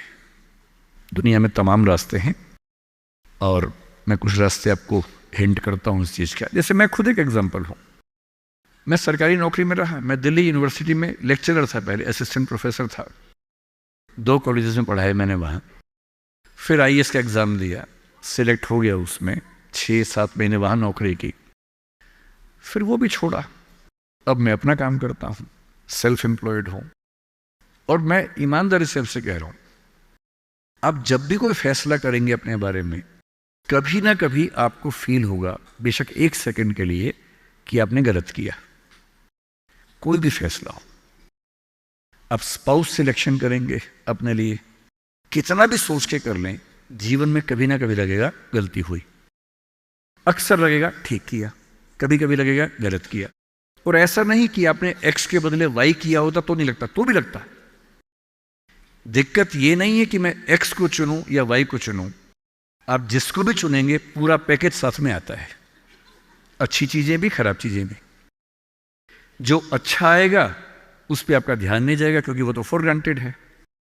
जो मिल जाता है वो मिट्टी हो जाता है, कोई वैल्यू नहीं करता उसको। जो मिस हो जाता है वो चुभता है। और जो चीज दूसरे ऑप्शन में अच्छी थी, इसमें नहीं, आप बार बार वो देखते, अरे यार वो ठीक था, अरे यार वो ठीक था। जबकि वहां 12 प्रॉब्लम्स थी, यहां 2 प्रॉब्लम है। पर हमारी ह्यूमन कॉन्शियसनेस ऐसी है कि जो छूट गया उस पर नजर ज्यादा जाती है, जो मिल गया मिट्टी हो जाता है। एक बड़ा प्रसिद्ध शेर मैं कई बार कोट करता हूं, मतलब दुनिया जिसे कहते हैं जादू का खिलौना है, मिल गया वो मिट्टी है, नहीं मिला वो सोना है। जो नहीं मिलता है ना, वो बड़ा परेशान करता है। ये नौकरी के मामले में भी है। पर मैं ईमानदारी से कह रहा हूं कि मुझे आज तक जिस एक फैसले पर 1 सेकंड के लिए भी नहीं लगा कि मैंने गलत किया, वो नौकरी छोड़ने का फैसला है। मुझे आज तक नहीं लगा कि मैंने गलती की, क्योंकि मुझे लगता मैंने एकदम ठीक किया। मैंने अपने स्वधर्म, अपने नेचर के अनुसार सही किया। इस बच्चे ने बड़ा खूबसूरत सवाल पूछा कि आप आईएएस एलाइड की नौकरी छोड़ के टीचिंग में क्यों आ गए। मैं इस सवाल में दूसरा सवाल जोड़ देता हूं। हमारे सामने प्रेम सिंह जी बैठे हैं, मुख्यमंत्री जी बैठे हैं, वो टीचिंग की नौकरी छोड़ के पॉलिटिक्स में क्यों आ गए। 2 एग्जाम्पल्स हैं आपके सामने। इन दोनों में एक तारतम्य है, एक रिदम है, एक लय है दोनों में। वो टीचर बने, उनको फील हुआ कि उनका स्वधर्म टीचिंग से ज्यादा कुछ और है। मैं आईएएस एलाइड में आया, मुझे लगा कि मेरा स्वधर्म इससे ज्यादा टीचिंग में है। स्वधर्म क्या होता है? आपने गीता पुस्तक का जिक्र सुना होगा, उसमें श्री कृष्ण ने स्वधर्म का जिक्र किया है। यहाँ बहुत सारे बच्चे बौद्ध समाज से होंगे, महात्मा बुद्ध ने भी इस बात पर खूब जोर दिया है। सारे धर्मों, सारे दर्शनों का जो सार है वो ये है, हर व्यक्ति हर काम के लिए फिट नहीं होता है। 2 चीजों पे गौर करना है। पहला, मैं क्या अच्छा कर सकता हूं, मैं कैपेबल किस चीज के लिए हूं। दूसरा, मुझे क्या करने में मजा आता है। और जहां इन दोनों का इक्विलिब्रियम हो, जहां ये दोनों बातें मिल जाएं, वो आपका स्वधर्म है। यानी जैसे मैं सिंगर बनना चाहता था, पर मैं इतना गंदा गाता हूं कि मैं जब घर में गाता था मेरे पेरेंट्स बोलते तो मैं भारतीय सेना में चले जाना चाहिए, बिना बंदूक के विदेशी की तरफ देख के गा देना बस, वैसे ही मर जाएंगे सारे के सारे। सही बात है भाई, ये भी ठीक बात है। तो मेरा मन था कि मैं सिंगर बनूं, पर गला कौवे जैसा भगवान ने दिया, कोयल जैसा नहीं दिया, तो मैं सिंगर नहीं बनूंगा। मेरे मन से क्या होता है, अच्छा लगने से क्या होता है भाई, सुने भी तो कोई मेरी बात को, मेरे गाने को सुने भी तो सही कोई। तो मेरा मन क्या करता है काफी नहीं है, दो चीजें हैं, मैं क्या कर सकता हूं। मैं बचपन से स्कूल में डिबेटिंग करता था, मेरे पेरेंट्स ने मुझे बड़ा सपोर्ट किया, और बचपन से ही मेरे पेरेंट्स ने, टीचर्स ने कहा कि तुम कुछ ऐसा करना कि मंच पर रह सको, पॉलिटिक्स में जाओ, एमपी बनो। तब मेरा मन भी पॉलिटिक्स में आने का था, स्कूल लाइफ में बहुत ज़्यादा मन था उस समय, बाद में नहीं रहा। तुम पॉलिटिक्स में जाओ, तुम वकील बनो, क्योंकि जब कोर्ट केस लड़ोगे तुम्हें बोलने की ताकत भगवान ने दी है, उसका इस्तेमाल करो। या टीचर बनो। टीचर की छवि हमारे समाज में बहुत अच्छी नहीं होती थी, हालांकि मेरे पेरेंट्स टीचर ही हैं दोनों, पर हमारे समाज में टीचर की छवि होती है। और हमारे देश का दुर्भाग्य है कि जो प्रोफेशन देश को गढ़ता है उसकी छवि बहुत अच्छी नहीं है। टीचर बनना बहुत लोगों का सपना नहीं है, मेरा तो है। और मेरा स्वधर्म, मैंने महसूस कर लिया कि मेरा स्वधर्म टीचिंग है, और स्वधर्म का मतलब वही दो बातें जो मैं कर सकता हूं और जो मैं करना चाहता भी हूं। आपके मुख्यमंत्री जी अच्छे टीचर रहे होंगे, पर उनको बार बार मन में आता होगा कि मैं जनता के बीच जाकर उनके साथ काम करके क्यों ना कुछ ऐसा करूं कि पॉलिसी मेकिंग में आऊं। उनका स्वधर्म उनको वहां खींच के ले गया, तो उन्होंने वो किया। और इस दुनिया में जो भी सफल इंसान आपको देखे, कोई भी सफल व्यक्ति देखे, किसी भी फील्ड का हो, आप हमेशा देखेंगे वो वही व्यक्ति है जो अपने स्वधर्म पे चल रहा है, जिसने वही रास्ता चुना जो उसकी क्षमताओं यानी कि कैपेबिलिटीज और उसके इंटरेस्ट यानी कि उसकी इच्छाओं से मैच करता था। तो आप सबसे मैं कह रहा हूं कि आईएएस या पीसीएस या सरकारी नौकरी की अंधी दौड़ में मत दौड़िए। मैंने बहुत सरकारी नौकरी वालों को देखा है दुखी रहते हुए। सरकारी नौकरी में है, अच्छा वेतन है, तब भी दुखी है, क्योंकि वो नहीं कर पा रहे जो दरअसल करना चाहते थे। सरकारी नौकरी में क्या होता है, सुरक्षा मिलती है, सेफ्टी होती है, सिक्योरिटी होती है, सम्मान मिलता है, समाज के लोग पूछते हैं आपको कि आप सरकारी नौकरी में हैं। गस्टेड ऑफिसर होंगे तो स्टैंप लगा के साइन करने की ताकत आ जाती है। आप जज हैं तो आपकी बात में वजन होता है। आप आईएएस आईपीएस है तो आप पूरा राज्य या देश चला रहे हैं, तो ताकत तो है, अच्छा है, सुरक्षा बहुत ज्यादा है। सबसे पहले ध्यान से सोचिए कि आप अपने जीवन से चाहते क्या है। मैंने जब नौकरी की तो मैंने फील किया कि इस नौकरी से मेरी जो मूल ज़रूरतें हैं वो पूरी हो नहीं पा रही। क्या ज़रूरतें हैं? मुझे अच्छा लगता है कि मैं खूब पढ़ूं और मंच पे खूब बोलूं। वहां कहा कि अब मंच पे जा ही नहीं सकते, कोड ऑफ कंडक्ट। मैंने कहा अरे यार, जिस चीज़ के लिए पैदा हुआ वही नहीं कर पाऊंगा मैं तो। फिर दिन भर फाइलों में काम करना है। अब फाइलों में काम करना अच्छा लगता है कई लोगों को, मुझे नहीं अच्छा लगता, मेरा नहीं है ऐसी रुचि है, तो मैं क्या करूं। मेरा मन करता था कि मैं खूब पढ़ूं, गहरी चीज़ें पढ़ूं। वहाँ तो वही पढ़ना है जो सरकार के हिसाब से चीज़ें आती हैं, उसमें कोई बहुत क्रिएटिव स्कोप नहीं होता है। तो मैं कुछ महीनों में समझ गया कि ये मेरे बस की बात नहीं है। और मैं आपसे एक लिटमस टेस्ट कहता हूँ, अपने पेरेंट्स से अकेले में बात करना। देखिए मैं बहुत ज़्यादा बोलता हूँ, जब आपको लगे ज़्यादा हो गया आप इशारा कर देना, मैं चुप हो जाऊँगा वहाँ पर, है ना। मैं भूल जाता हूँ कि मैं कितने घंटे बोल चुका हूँ तो आप हिंट कर दीजिएगा। आज घर जाके अपने पेरेंट्स से बात करना और एक बात पूछना उनसे, अकेले में बात करना, सबके सामने नहीं। स्पेशली अगर आपके पापा किसी नौकरी में हैं या मम्मी नौकरी में, जो भी नौकरी में, उनसे पूछना। उनसे कहना कि पापा आप नौकरी में खुश हो, ये बोल के चुप हो जाना। ये मम्मी आप नौकरी करती हो सरकार में या प्राइवेट, जहां भी करती हो, ईमानदारी से बताओ, मेरे सिर पे हाथ रख के बताओ कि आप खुश हो। तो पहले वो 2-4 मिनट गोल मटोल बात करेंगे। हाँ बेटा क्या कह सकते हैं बेटा, हाँ ठीक ही है बेटा, सब बढ़िया चल रहा है बेटा, ऐसी ऐसी बात करेंगे। आप 2 मिनट के बाद फिर उनका हाथ पकड़ के अपने सिर पे रख देना। अब बोलना आपको मेरी कसम में झूठ बोला तो मर जाऊंगी, मर जाऊंगा। झूठ मत बोलना, सच्ची बताओ आप खुश हो। 2, 4, 5 मिनट के बाद उनके आंसू निकल जाएंगे या आवाज़ भर्रा जाएगी उनकी। और मैं गारंटी दे रहा हूँ आपको 10 में से 9 पेरेंट्स कहेंगे बेटा खुश तो नहीं है पर क्या करे, क्या करे। तुम्हारा करियर बनाना है, तुम्हारी ज़िंदगी ठीक रहे, नौकरी छोड़ भी तो नहीं सकते।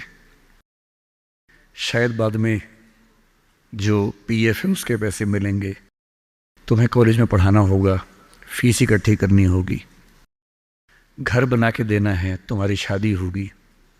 कैसे करूँगा, कैसे करूँगी। आप उनसे पूछना कि अगर आप 20 साल पीछे जा सको अपने इतिहास में, टाइम मशीन में आपको बिठा दिए, 20 साल पीछे ले गए और आपको 2 ऑप्शंस मिले, एक यही नौकरी करने का, एक कुछ और करने का, और ये एज्यूम करते हैं कि फाइनेंशियल सिक्योरिटी उतनी ही आपके पास रहेगी जितनी नौकरी में थी। एज्यूम कर लेते हैं। आप क्या करना चाहेंगे?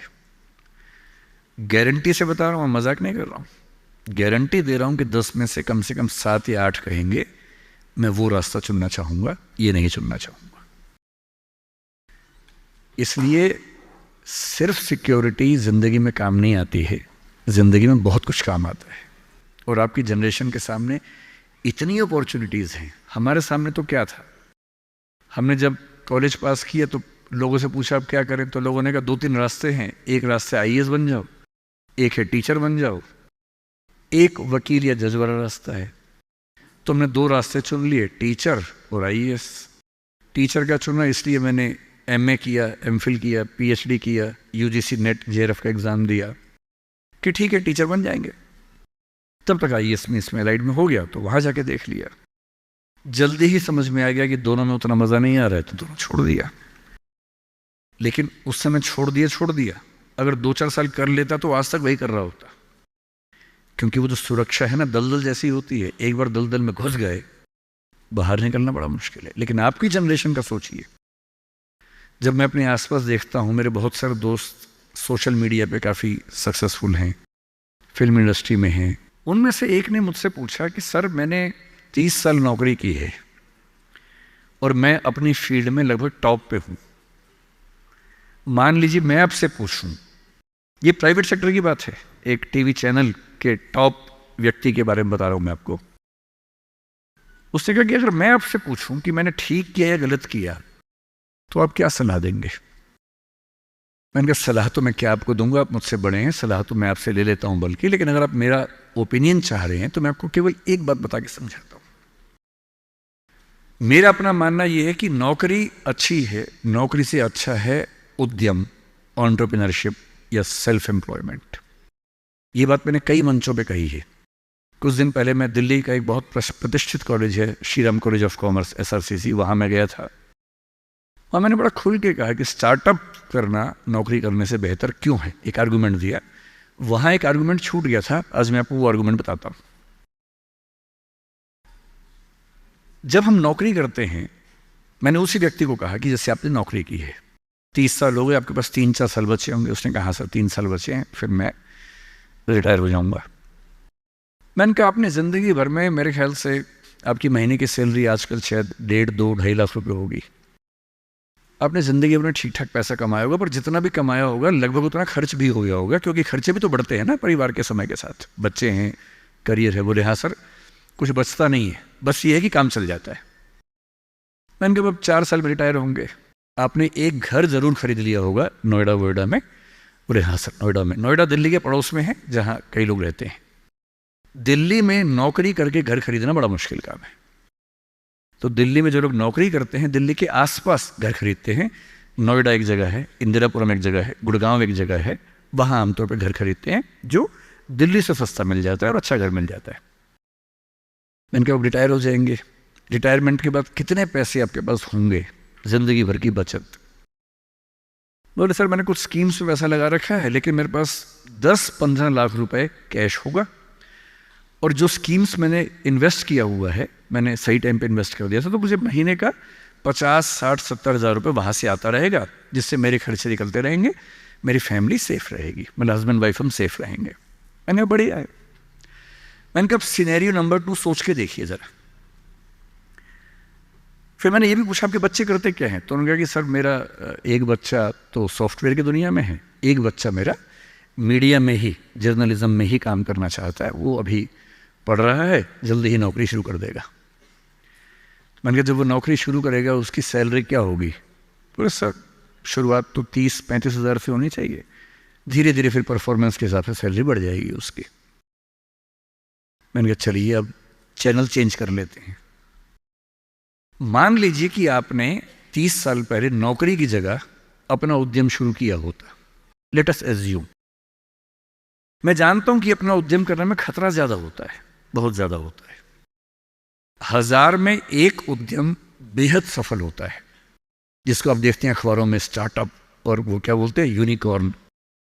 यूनिकॉर्न का मतलब एक सींग वाला घोड़ा, ऐसा घोड़ा जिसका एक सींग हो। एक माइथोलॉजी है यूरोप की, उसमें यूनिकॉर्न का जिक्र आता है।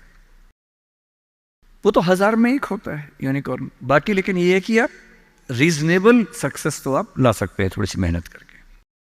धीरे धीरे लोग आपको जानने लगते हैं, एक ब्रांडिंग बनने लगती है, और 3 साल का मानते हैं कि ब्रेक इवन का एक जस्टिफिकेशन पीरियड है कि 3 साल अगर आपने ठीक से काम कर लिया। एक ये फॉर्मूला आप भी समझ लें, दुनिया में कोई भी काम हो, कितना भी मुश्किल हो, अगर आपने 3 साल उस पर ठीक से खर्च कर दिए तो मान के चलिए कि उसमें आपको सक्सेस मिलनी तय हो जाएगी। 3 साल का गोल्डन रूल है। तो मैंने उस व्यक्ति से कहा कि अगर आपने 3 साल स्ट्रगल कर ली होती, अपना काम शुरू किया होता, लेट अस एज्यूम, और सफल हो जाते, और मान लीजिए सफल ना होते तो नौकरी कर लेते, ऐसा भी क्या है, 30 साल नहीं 27 साल नौकरी कर लेते, कौन सी ऐसी खास बात है। और यदि आज आपका एक एम्पायर खड़ा हो जाता, अभी आप नौकरी करते हैं, उस समय शायद आप 500 लोगों को, 100 लोगों को, 1000 लोगों को नौकरी दे रहे होते। कोई मुझसे अगर पूछता है ना कि मैं जिंदगी में किस चीज से सबसे ज्यादा खुश रहता हूं, सबसे ज्यादा, वो ये है कि जब मैंने नौकरी छोड़ी, अपना काम शुरू किया। शुरू में हमारे यहाँ 3 लोग काम करते थे, आज हमारे दृष्टि ग्रुप में 1800 लोग काम करते हैं, 1800। और मुझे सबसे बड़ा सुकून इस बात का है कि 1800 परिवार चल रहे हैं मेरे उस एक फैसले से। और यदि आप उद्यम करते हो, उनसे मैंने कहा, और एज्यूम करते हैं कि 30 साल की मेहनत के बाद आपका उद्यम जो है आपकी अभी की सैलरी से शायद 50 गुना ज्यादा कमा रहा होता, उस कंपनी की वैल्यू आपकी सैलरी से शायद 1000 गुना ज्यादा होती, जैसा वैल्यूएशन होता है, और आपका बच्चा अपना काम शुरू करना चाहता। आज आप 2.5 लाख रुपए कमाते हैं, आपका बच्चा 30,000 से शुरू करेगा, पूरी स्ट्रगल वैसी की वैसी करेगा। अगर आप उद्यमी होते, आपका बच्चा वहां से शुरू करता जहां आपने छोड़ा है, और पूरी एक पीढ़ी की मेहनत आपको एक्स्ट्रा मिलती जो अब नहीं मिलेगी। इसलिए नौकरी अच्छी है, पर नौकरी इतनी अच्छी भी नहीं है कि उसके लिए पागल हो जाना है। करेज क्यों नहीं आ सकता हमारे अंदर, साहस क्यों नहीं आ सकता है? कम से कम एक चांस लेने के लिए, खतरा उठाने के लिए, ट्राई करने के लिए क्यों नहीं कोशिश करनी चाहिए? और इसलिए मैं आप सबसे जो कहना चाह रहा हूं वो ये, अपने स्वधर्म को ठीक से पहचानिए। आप जीवन से क्या चाहते हैं ठीक से पहचानिए। अगर आप चाहते हैं पैसा कमाना, तो सबसे अच्छा है अपना उद्यम, अपना स्टार्टअप, अपना बिजनेस, अपना काम, सेल्फ एम्प्लॉयमेंट। अगर आप चाहते हैं पावर, कि मैं कुछ करूं तो दुनिया को दिखे, तो सिविल सर्वेंट बनिए, जज बनिए, पॉलिटिक्स में आइए। पॉलिटिक्स एक ऐसी चीज है जहां आप समाज को सबसे ज्यादा बदल सकते हैं, सबसे ताकत के साथ बदल सकते हैं। यदि आपको चाहिए जीवन में शांति, सुकून, तो फिर एक ऐसी नौकरी या एक ऐसा उद्यम जैसे खेती का काम। आप तो सिक्किम में रहते हैं, मैं कल आते हुए रास्ते में सोच रहा था कि सिक्किम के युवा अगर अपना स्टार्टअप शुरू करें ऑर्गेनिक फार्मिंग का ही, आपको अंदाज़ा नहीं है दिल्ली में क्या हाल है। दिल्ली में किसी शॉप के ऊपर लिख दीजिए ऑर्गेनिक फार्मिंग के प्रोडक्ट्स मिलते हैं, वहाँ लाइन लग जाती है, लोग पागल हो जाते हैं। वो केमिकल पेस्टिसाइड्स और केमिकल फर्टिलाइजर्स खा खा के इतने पगला चुके हैं हम लोग, जिस शॉप पे लिखा हो ऑर्गेनिक प्रोडक्ट्स, मतलब अजीब हाल हो जाता है। सिक्किम के युवा, जब आपका स्टेट दुनिया का पहला स्टेट ऐसा है जहाँ ऑर्गेनिक फूड मिलता है सिर्फ, आपके पास तो दी हुई ब्रांडिंग है पहले से, उस ब्रांडिंग का इस्तेमाल करके अगर आप दिल्ली में, और दिल्ली ही क्यों, दुनिया भर में आजकल तो एक एप्लीकेशन बनानी है, ऑनलाइन ऐप बनानी है, दुनिया भर में प्रोडक्ट सेल करना है। और अगर आप ऐसा कोई प्रोडक्ट लाएं और सिक्किम में 10-20 यूनिकॉर्न खड़े हो जाएं, यूनिकॉर्न का मतलब है एक ऐसी कंपनी जिसकी वैल्यू $1 बिलियन की है। $1 बिलियन का मतलब आज के ज़माने में होता है लगभग 10,000 करोड़ रुपए या 9,000 करोड़ रुपए। वैल्यू, इनकम नहीं, वैल्यू, कंपनी की वैल्यू इतनी है। और ये आजकल बहुत मुश्किल नहीं होता है, बस 2-3 साल की गंभीर स्ट्रगल। फिर कल मैं एक बात और सोच रहा था, जब मैं बागडोगरा से यहाँ आया, मैंने कल महसूस किया कि जो north eastern part of country है, जिसमें सिक्किम भी है, बाकी राज्य भी हैं, हम तो दिल्ली में रहते हैं। मुझे दिल्ली से कहाँ जाना होता है, मैं बॉम्बे अक्सर जाता हूँ, इलाहाबाद जाता हूँ, लखनऊ जाता हूँ, जयपुर जाता हूँ। जहाँ भी जाना होता है, अगर मैं सड़क से जाऊँ तो कुछ घंटे, बॉम्बे तो अब 12 घंटे का हो जाएगा, पहले 24 घंटे का था। और फ्लाइट हर जगह की है, फ्लाइट में बैठे 2 घंटे बॉम्बे, 1 घंटा इलाहाबाद, आधा घंटा लखनऊ, आधा घंटा जयपुर, बात खत्म, पहुँच गए। अब मैं सिक्किम आना चाह रहा हूँ, कल को शायद मैं अरुणाचल जाना चाहूँ, नागालैंड जाना चाहूँ, मैं बहुत आसानी से पहुँच नहीं पा रहा हूँ। ये दिक्कत तो सब लोगों के साथ है। आपका दिल्ली के साथ, देश के बाकी हिस्सों के साथ कांटेक्ट इतना कमज़ोर है, चिंता की बात है। पर ये चिंता केवल सरकार के लिए क्यों है, एक रास्ता भी तो है। कल मैंने रास्ते में एक चीज़ सोची, आपसे शेयर करता हूँ, शायद आप में से कोई इस रास्ते पर चलना चाहे। हवाई जहाज़ तो उसके लिए बहुत बड़ी पट्टी चाहिए होती है। मुझे पता है कि यहाँ पड़ोस में एक हमने एयरपोर्ट बनाया है जो मौसम की वजह से कम चल पाता है। हेलीकॉप्टर एक बहुत बड़ा स्ट्रक्चर होता है जिसको मैनेज करना आसान नहीं होता है। अगर आप टेक्नोलॉजी को ठीक से समझते हो तो अभी दुनिया के कुछ देशों में एक्सपेरिमेंट्स हुए हैं, एक्सपेरिमेंट सक्सेसफुल हो चुके हैं। आप यूट्यूब पर सर्च कीजिए, मिल जाएंगे आपको। क्या एक्सपेरिमेंट है? एयर टैक्सी का, हवाई टैक्सी। कई कंपनियों ने अलग अलग तकनीक से ये प्रयोग करके देख लिया है।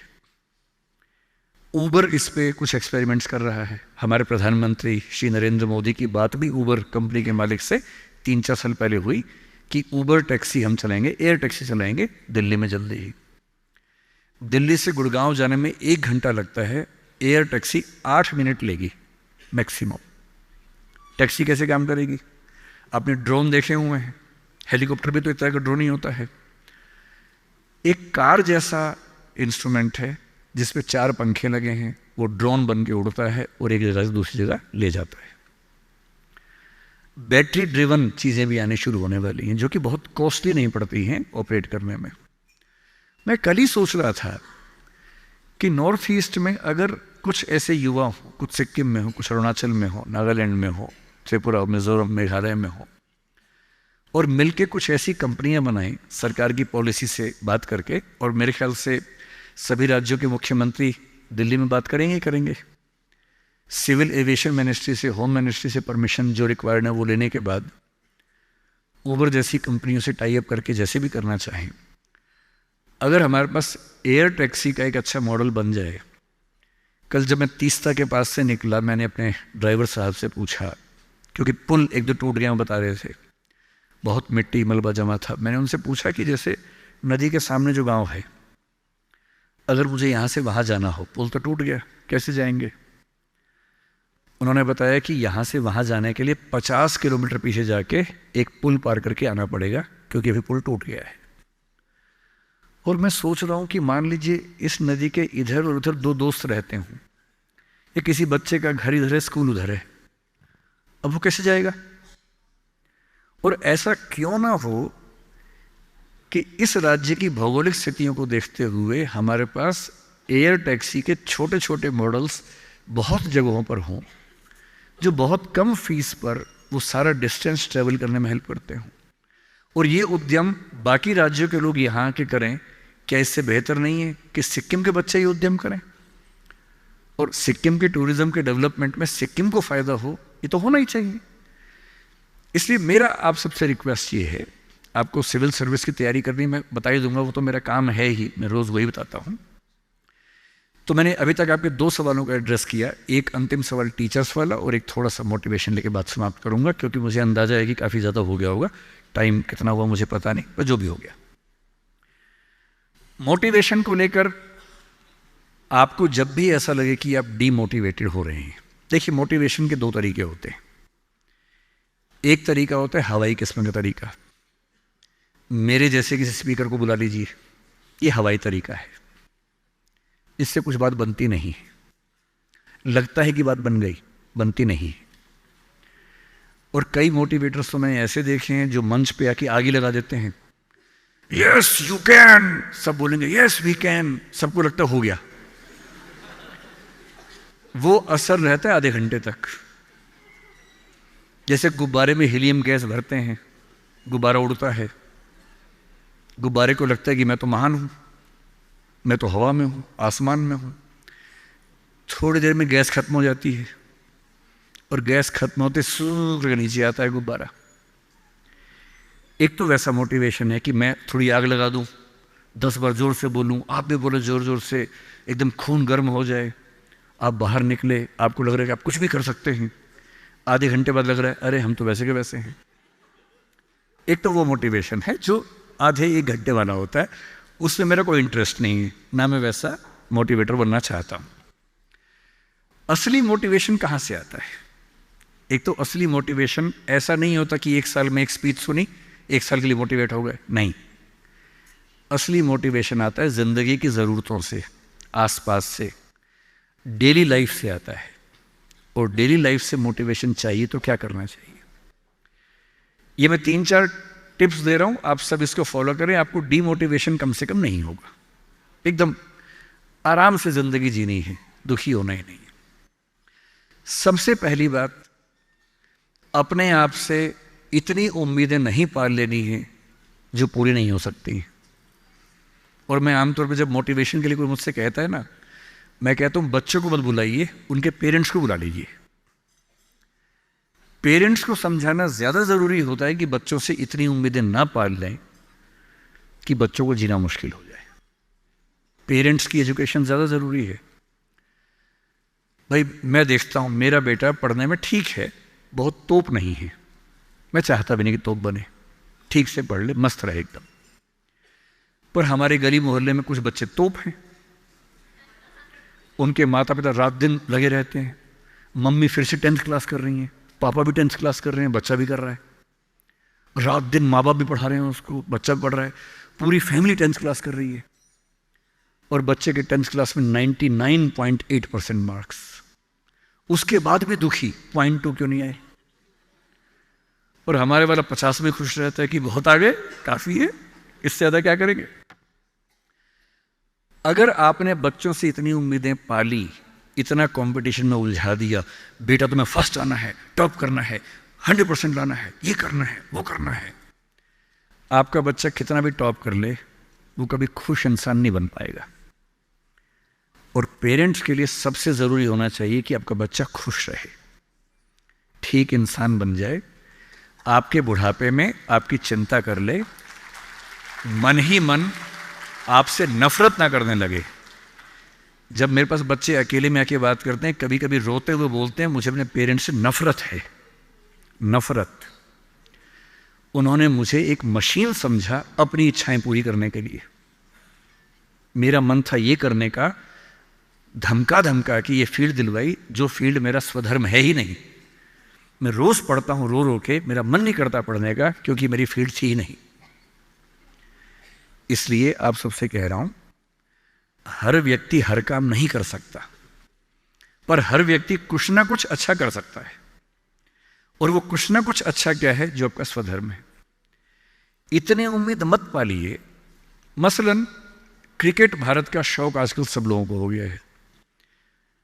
लाखों बच्चे क्रिकेट खेल रहे हैं गली मोहल्ले में, सबको आईपीएल में आना है, सबको भारत की टीम में आना है। पर भारत की टीम में कुल 16 लोग आएंगे, उनमें भी 11 खेलेंगे, 5 बाहर बैठेंगे। और लाखों लोग क्रिकेट खेल रहे हैं, रात दिन की टीम में आना है। ध्यान रखना है, आप जो भी रास्ता चुनेंगे उसमें सफल होने से ज्यादा संभावना विफल होने की है। इसलिए तैयारी करते हुए इस चीज की भी तैयारी करनी है कि नहीं हुआ तो क्या होगा। और मैं बच्चों को बार बार कहता हूं, जिंदगी बहुत बड़ी है, नौकरी जिंदगी का एक छोटा सा हिस्सा है। मिले बढ़िया, ना मिले भाड़ में जाए, एकदम भाड़ में जाए, ठीक। और मैंने खूब देखा है आईएएस आईपीएस बनने के बाद भी कुछ लोग आत्महत्या कर लेते हैं, दुख से, तनाव से, परेशानी से। और मैंने देखा कुछ लोग छोटी सी नौकरी में इतने मस्त मौला होते हैं कि जिंदगी की हर खुशी जैसे उनके पास ही है। अंत में खुश रहना है तो उसके लिए कोई एक नौकरी जरूरी छोड़ना है, मिलेगी तो बढ़िया है, ना मिले तो भाड़ में जाए। तो अपना तकिया कलाम बना लीजिए। तकिया कलाम का मतलब अपनी एक पंच लाइन बना लीजिए, अपनी एक मिशन स्टेटमेंट बना लीजिए कि ताकत लगाएंगे, पूरी ताकत से कोशिश करेंगे कि जो मैं चाहता हूं, जज बनना है, पॉलिटिशियन बनना है, आईएएस बनना है, जो बनना है बनूं, उद्यम करना है उद्यम करूं, स्टार्टअप करना है स्टार्टअप करूं। पर नहीं हुआ, कोई पूछे ना अगर नहीं हुआ तो बोला भाड़ में जाए। क्या हो गया नहीं हुआ तो कुछ और करेंगे, तू नहीं कोई और सही, कोई और नहीं कोई और सही। ये इंसान के बारे में नहीं, अभी नौकरी के बारे में है। ये नौकरी नहीं तो कोई और नौकरी सही, कोई और नौकरी नहीं तो कोई और नौकरी सही। ऐसा क्या है, 1000 ऑप्शन है। तो खुद से उम्मीदें कम। दूसरा, अपने आसपास 3-4 लोग ऐसे रखिए जो कायदे के लोग हो।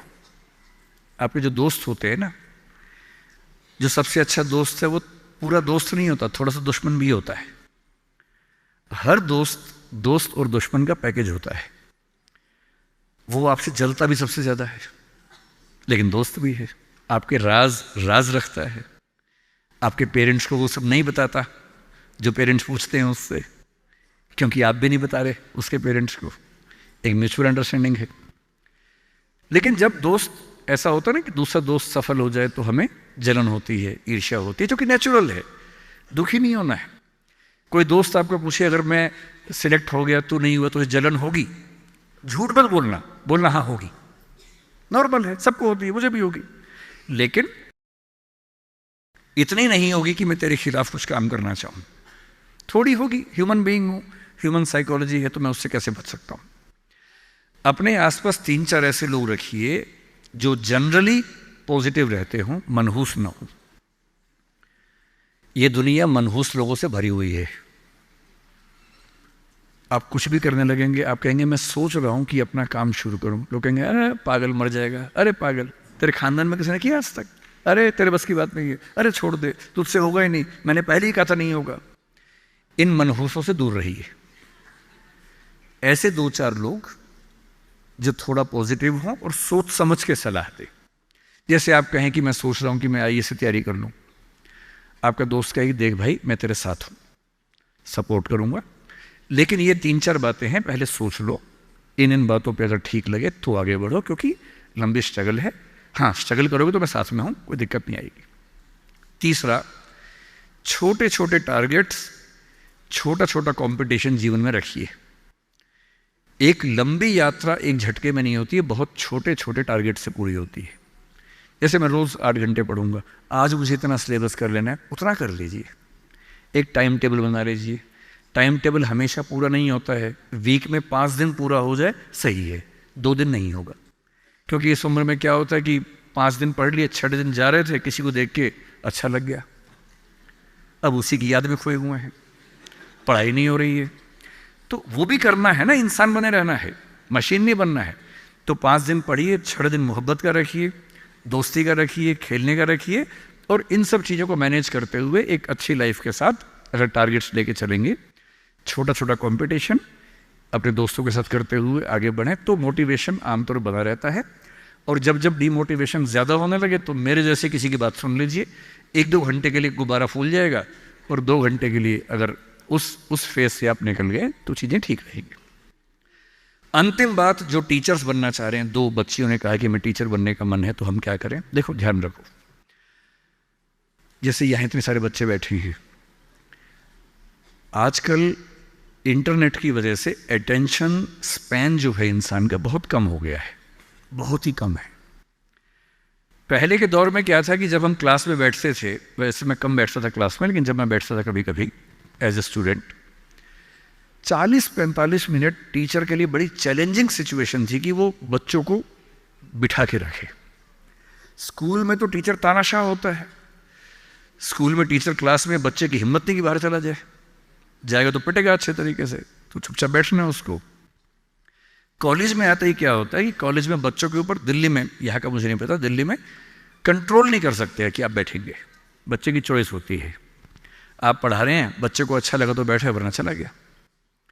बड़ा मुश्किल होता है 40 मिनट में। 10 बच्चे आए थे, 2 ही बचे हैं, 8 चले गए। बहुत डिसहार्टनिंग होता है, दिल टूट जाता है, दिल बैठ जाता है, कैसे करें। और आजकल सबसे बड़ा चैलेंज क्या है? आपने क्लास में कुछ बोला, बच्चे ने खटाक से गूगल किया, बोला सर आप गलत पढ़ा रहे हैं, मैम आप गलत पढ़ा रही हैं, this is the fact, you have spoken wrong. अब 50 बच्चों के सामने किसी ने पोल खोल दिया आपकी, आपका मन कर रहा है कि मैं खून के आंसू हूँ, तेजाब आँख से निकलने का मन हो रहा है कि इस बच्चे को झुलसा दूँ मैं। अरे क्लास के बाद अलग से बोल देता, सबके सामने बोल दिया, इज्जत भी नहीं रखी। तो टीचिंग की दुनिया आजकल बड़ी मुश्किल है।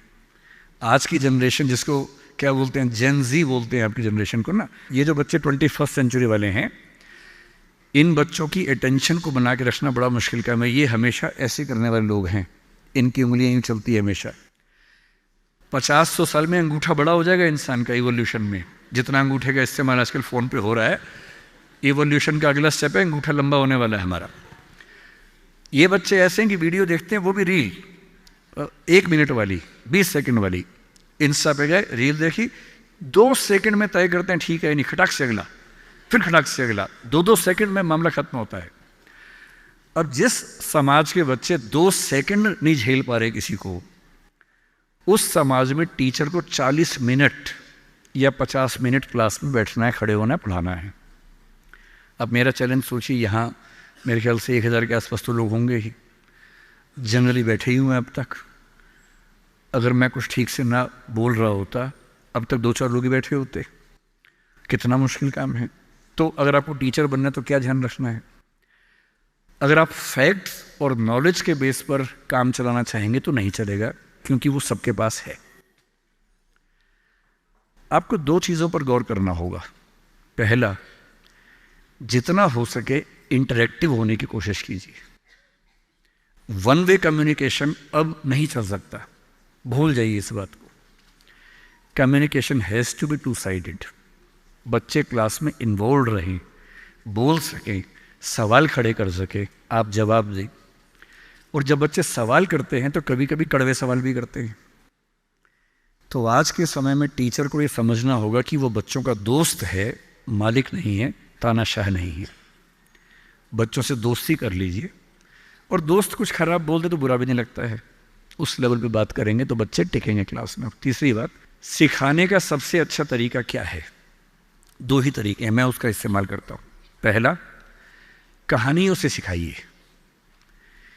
हर चीज़ के बारे में कुछ अच्छे एग्जाम्पल्स, कुछ कहानियाँ, कुछ पोइटिक एक्सप्रेशंस, उन सब पे काम कीजिए। और दूसरा सबसे महत्वपूर्ण, एक्सपीरियंस से सिखाना। और एक्सपीरियंस का मतलब, बच्चे को पढ़ाइए मत कि गरीबी क्या होती है, कभी कभी गरीबी के बारे में एक फिल्म दिखा दीजिए, और हो सके तो बच्चों की उंगली पकड़ के एक गरीब इलाके में ले जाके दिखा दीजिए। और जब बच्चे अपनी आँख से देखते हैं दुनिया को, तो जो उनको समझ में आता है वो किसी क्लास में समझ में नहीं आता है। तो teaching bye examples, teaching bye stories, teaching bye friendly expressions, मेरे ख्याल से ये वो तरीके हैं जो टीचिंग की दुनिया में आज के समय में चल सकते हैं। मेरा ख्याल है कि मुझे जो काम करना था, आपके सवाल मैंने संभाल लिए और आपकी जिज्ञासाएं शांत कर दी होंगी। अगर समय बचा हो तो कुछ सवाल बच्चे पूछना चाहें तो मैं आंसर कर दूंगा। समय हो गया है तो जैसा आप लोग डिसाइड करें। थैंक यू सो मच, फिर से बहुत बहुत धन्यवाद आपका।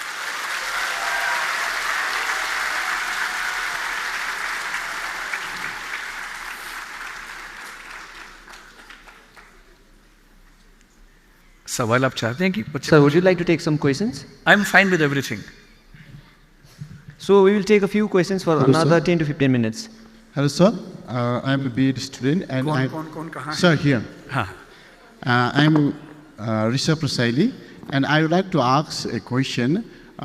जैसे आपने बताया कि इंटरैक्टिव होना चाहिए, और जो मैथमेटिक्स का टीचर है वो मतलब क्या तरीका अपनाए कि एक क्लास जो मतलब रियल लाइफ सिचुएशन को मतलब ज़्यादा यूज़ कर सके और क्या इंटरैक्टिव और इंटरेस्टिंग बना सके। मैथमेटिक्स की बात कर रहे हैं? मैथमेटिक्स। हाँ, तो जैसे आपको बताना है कि रेशो क्या है, प्रपोर्शन क्या है, परसेंटेज क्या है। परसेंटेज सिखाने का सबसे अच्छा तरीका है कि रोटी क्लास में ले जाइए। एक रोटी है, इसके 8 टुकड़े करने हैं, सामने कीजिए, बच्चों से करवाइए, और फिर पूछो कि एक रोटी का जो 8वां हिस्सा है ये कितना है, और तब वो समझेगा कि ये 1 और कुल इन 8 में से तो 1/8 ऐसे बनता है। मतलब मैथमेटिक्स तो सबसे हसीन सब्जेक्ट है, और न्यूटन ने बड़ी गहरी बात कही थी कि mathematics is the music of God, is the language of God.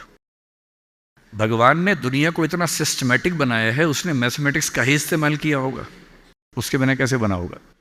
तो मेरा मानना है कि सबसे अच्छा सब्जेक्ट मैथमेटिक्स है, और उसको डेली लाइफ के एग्जाम्पल से पढ़ाना सबसे आसान काम है। तो करना सिर्फ इतना है, जैसे ट्राइंगल है तो पिज़्ज़ा का एक पीस ले जाइए, देखो भाई ये ट्राइंगल है, अब इसका एरिया निकालेंगे। सर्कल है, हर चीज़ के एग्जाम्पल मिल सकते हैं, और एग्जाम्पल हमेशा दो जिसमें हंसी भी आती हो। देखो 40 मिनट की क्लास में अगर बच्चे बीच बीच में हंसते रहेंगे तो उनका मन लगा रहेगा। तो टीचर का एक काम स्टैंड अप कॉमेडियन का भी है। अगर आपकी 40 मिनट की क्लास में कम से कम 4-5 बार बच्चे ठहाका मार के नहीं हंसते हैं तो बच्चों को आप बांध नहीं पाएंगे। बच्चों को हंसाना भी आपका काम है। हंसाएंगे कैसे? कोई एग्जाम्पल लेंगे, एग्जाम्पल में कुछ जोक ले आइए। जैसे एक मैं एग्जाम्पल देके समझाता हूँ कि मैं मैथमेटिक्स में ऐसा करता था। मैंने मैथ्स कुछ पढ़ाया, कुछ बच्चों को एक बार पढ़ाया था। तो डेटा सफिशिएंसी समझा रहा था मैं कि डेटा सफिशिएंट है या नहीं, ये कैसे समझेंगे। तो मैंने एक जोक सुनाया। मैंने कहा देखो भाई, एक टीचर ने क्लास में बच्चों से सवाल पूछा। मैथ्स के टीचर ने क्लास में बच्चों से सवाल पूछा। उसने कहा मेरे पिताजी को सफ़ेद कपड़े पहनना पसंद है और मेरी माताजी को चावल खाना पसंद है, बताओ मेरी उम्र कितनी है। ठीक। तो कुछ बच्चे सीरियस हो गए, कुछ हंसने लगे, कुछ कागज पेन लेके निकालने लगे। अब सवाल कितना बेहुदा है। मेरे पिताजी को सफ़ेद कपड़े पसंद है, मेरी माँ को चावल खाना पसंद है, बताओ मेरी उम्र कितनी है। तो एक बच्चे ने हाथ खड़ा किया। उसने कहा सर मैं बताता हूँ। टीचर ने कहा बताओ। बोला सर आपकी उम्र 40 साल है। टीचर गदगद हो गया कि भाई कैसे निकाल लिए इसने, सही निकाला एकदम। उसने कहा यार मैं पागल हो गया हूँ, तुम जरा आओ जरा समझाओ कैसे निकाला। उसने कहा सर सिंपल सा फार्मूला है, मेरे घर के पास में एक भैया रहते हैं, 20 साल के हैं, आधे पागल हैं, तो मैंने 2 से मल्टीप्लाई कर दिया पूरा पागल, तो अब 40 के हैं। अब जब आप ये समझाएंगे बच्चे ठाक, जैसे बच्चे हंसे ना, बच्चे ठाका मारेंगे, फिर आप कहेंगे इसलिए ज़रूरी है समझना कि डेटा सफिशिएंसी क्या होता है। और डेटा सफिशिएंसी का मतलब जितना डेटा दिया है क्या उससे आंसर निकल सकता है या नहीं, ये समझना है। So when you give an example based on laughter, हंसी वाला एग्जाम्पल, बच्चे फ्रेश हो जाते हैं, उनका दिमाग कॉन्सेंट्रेट करता है, और फिर आप पढ़ाएंगे तो वो अच्छे मन से पढ़ेंगे। जहाँ 10 मिनट में लगे थोड़ा ऐसे वैसे हो रहे हैं, फिर एक जोक ट्राई कर दीजिए। तो जोक्स क्लास में सुनाना एक टीचिंग मेथड का अनिवार्य हिस्सा है, ज़रूरी हिस्सा है, उसको लेके चलिए, इवन इन मैथमेटिक्स। ठीक है। Hello, good afternoon sir. किधर सर भाई? इधर सर, अपर सर्कल सर, ऊपर से अपर सर्कल। ऊपर तो भगवान है। अच्छा आप इसी में अब जैसे मैंने कहा ऊपर तो भगवान है, ये बेकार की बात है, पर आप हंसे ना इससे। अब जैसे ही आप हंसे आपका मन और अच्छा हो गया, अब सुनेंगे आराम से। हाँ जी सर, मेरा नाम सुजीत कुमार रावत है सर, और मैं एक हिस्ट्री का छात्र हूँ।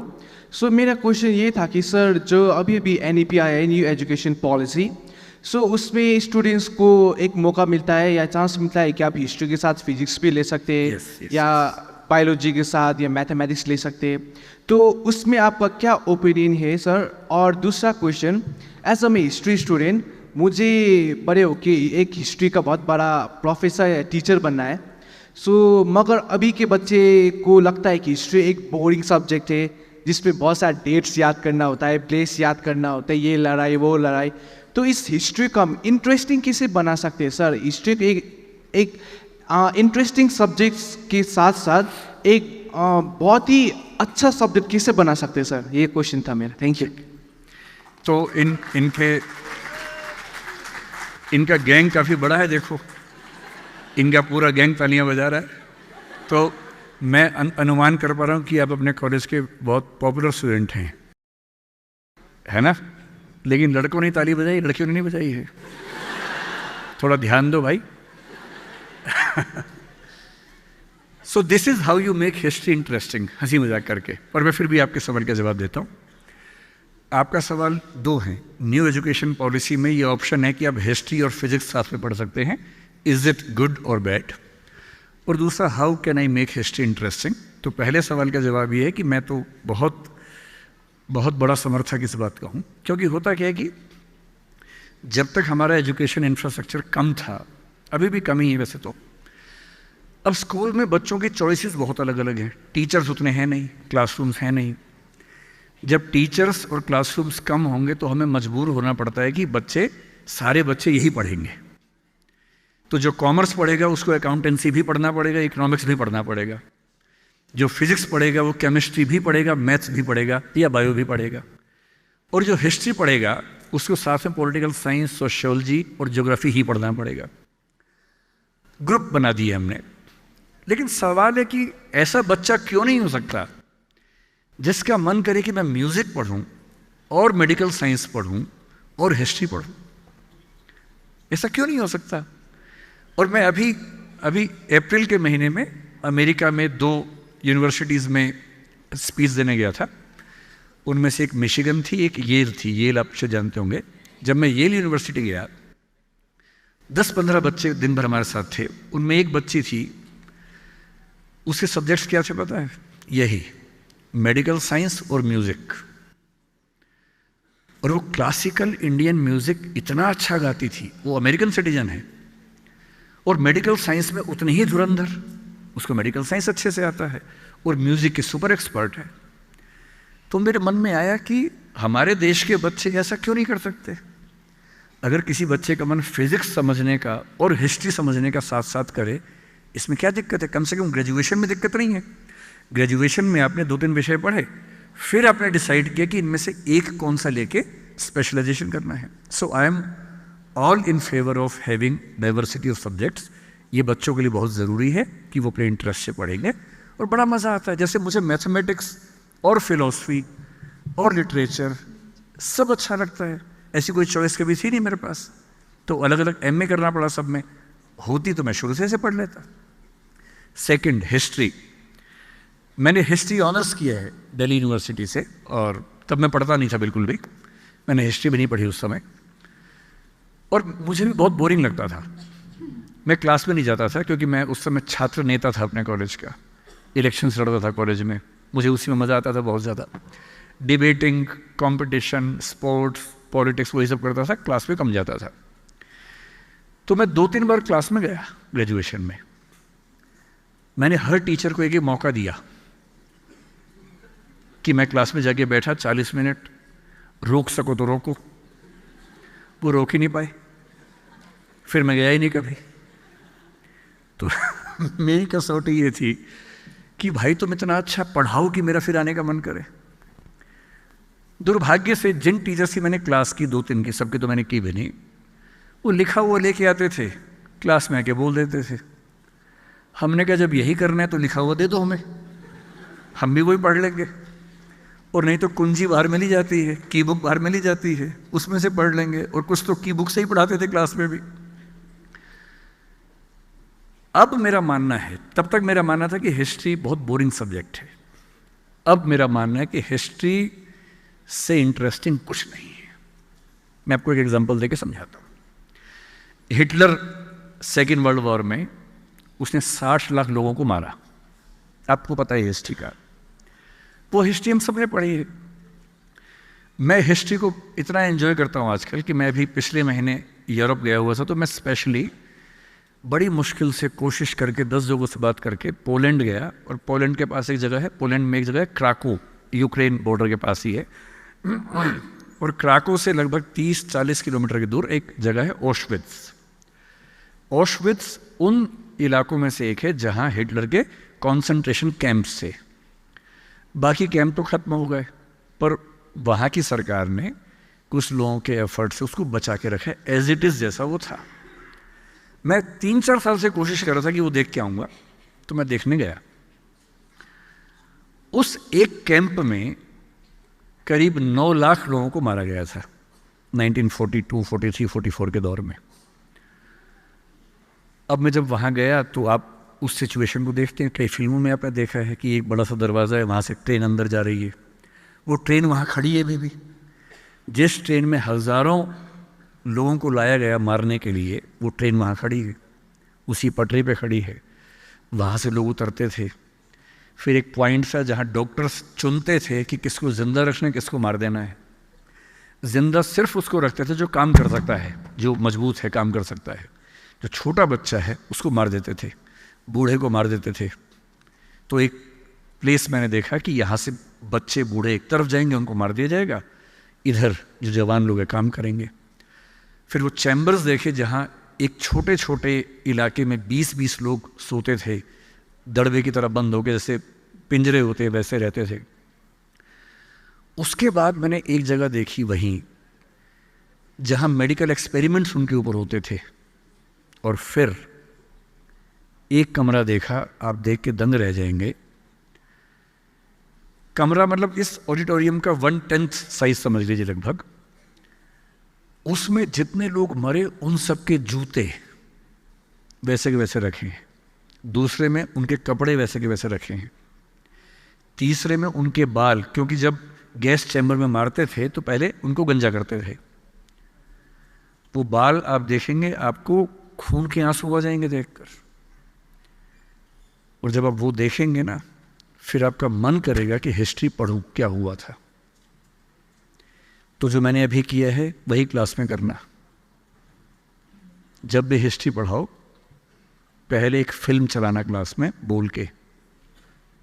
मैं दावे से कह रहा हूं कि अब अगर मैं आपको सेकेंड वर्ल्ड वॉर की हिस्ट्री पढ़ाऊंगा, आप सब पढ़ेंगे।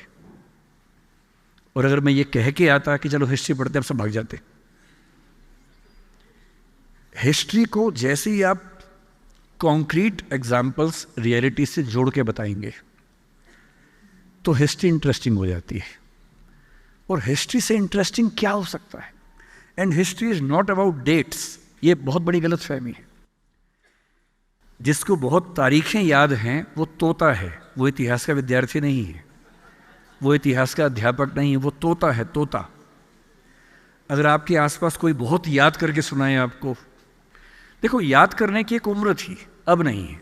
जब मैं छोटा था हमें लोग बोलते थे कि 50 तक के पहाड़े याद कर लो, पहाड़े मीन्स टेबल से याद कर लो, हमने रटी भी। रोज़ डिक्शनरी से 5 वर्ड्स याद करो जो कभी काम नहीं आएंगे ज़िंदगी में, याद करते रहो करते रहो करते रहो। सारे देश उनकी कैपिटल्स याद करो, सबकी करेंसी याद करो। मैंने तब सब याद किया था, अब भूल गया। अब मैं जिस भी देश में जाता हूँ मैं गूगल पे सर्च कर लेता हूँ, उसका नक्शा भी, उसकी कैपिटल भी, उसकी करेंसी क्या है, सब कर लेता हूँ। क्या ज़रूरत है? तो जब तक हमारे पास टेक्नोलॉजी नहीं थी हमें याद करना पड़ता था। आज के ज़माने में जो बहुत याद कर रहा है वो आउटडेटेड है। अब याद नहीं करना है, आपसे ज़्यादा याद गूगल को है और गूगल आपके पास हमेशा है। क्यों याद करना है? उतना ही याद करना जितना ज़रूरी है। अपनी मेमोरी को बेकार चीज़ों में खर्च नहीं करना है। अगर आपकी मेमोरी के 50 मेगाबाइट्स बेकार चीज़ों में खर्च हो गए, कुछ अच्छी चीज़ में खर्च करो उसको भाई। तो अच्छा इतिहास ये नहीं बताता कि किस डेट को क्या हुआ था, वो बताता है कि क्यों हुआ था, कैसे हुआ था। सिक्किम के इतिहास को लेकर जो मैंने पढ़ा है, आपने तो उसको जिया होगा, 1975 में जो घटनाएं घटी। डेट याद नहीं करनी है, क्या परिस्थिति थी, क्यों हुआ, किस चीज़ की कितनी भूमिका थी। और सबसे महत्वपूर्ण बात, इतिहास हमें क्या सिखाता है, कितनी भी बड़ी क्रांति हो जाए, कोई समाज पूरी तरह से नहीं बदलता है। यूएसएसआर 1917 में बना, आपने पढ़ाई होगा, बोल्शेविक रिवॉल्यूशन हुआ, यूएसएसआर बना। और उस समय लेनिन उनका नेता था। उसने कहा कि अब धर्म खत्म हो गया, रिलीजन खत्म हो गया। जितने जीसस क्राइस्ट के पुतले थे सब तोड़वा दिए, सारी चर्च बंद करवा दी। लेनिन के पुतले खड़े हुए, स्टालिन के पुतले खड़े हुए कि अब कम्युनिस्ट रिजीम है, अब से कोई धर्म नहीं, कोई भगवान नहीं। 70-75 साल होते होते 1991 आते आते सोवियत संघ या यूएसएसआर का खेल पलट गया। जहाँ जहाँ लेनिन स्टालिन के पुतले थे, लोगों ने वो हटा के फिर से चर्च खड़ी कर दी। इतिहास हमें ये सिखाता है कि आज हम जो हैं वो क्यों हैं। हमारा 99.99% हमारी ट्रेडिशन से आता है, हम तो उसमें 0.01% चेंज कर पाते हैं।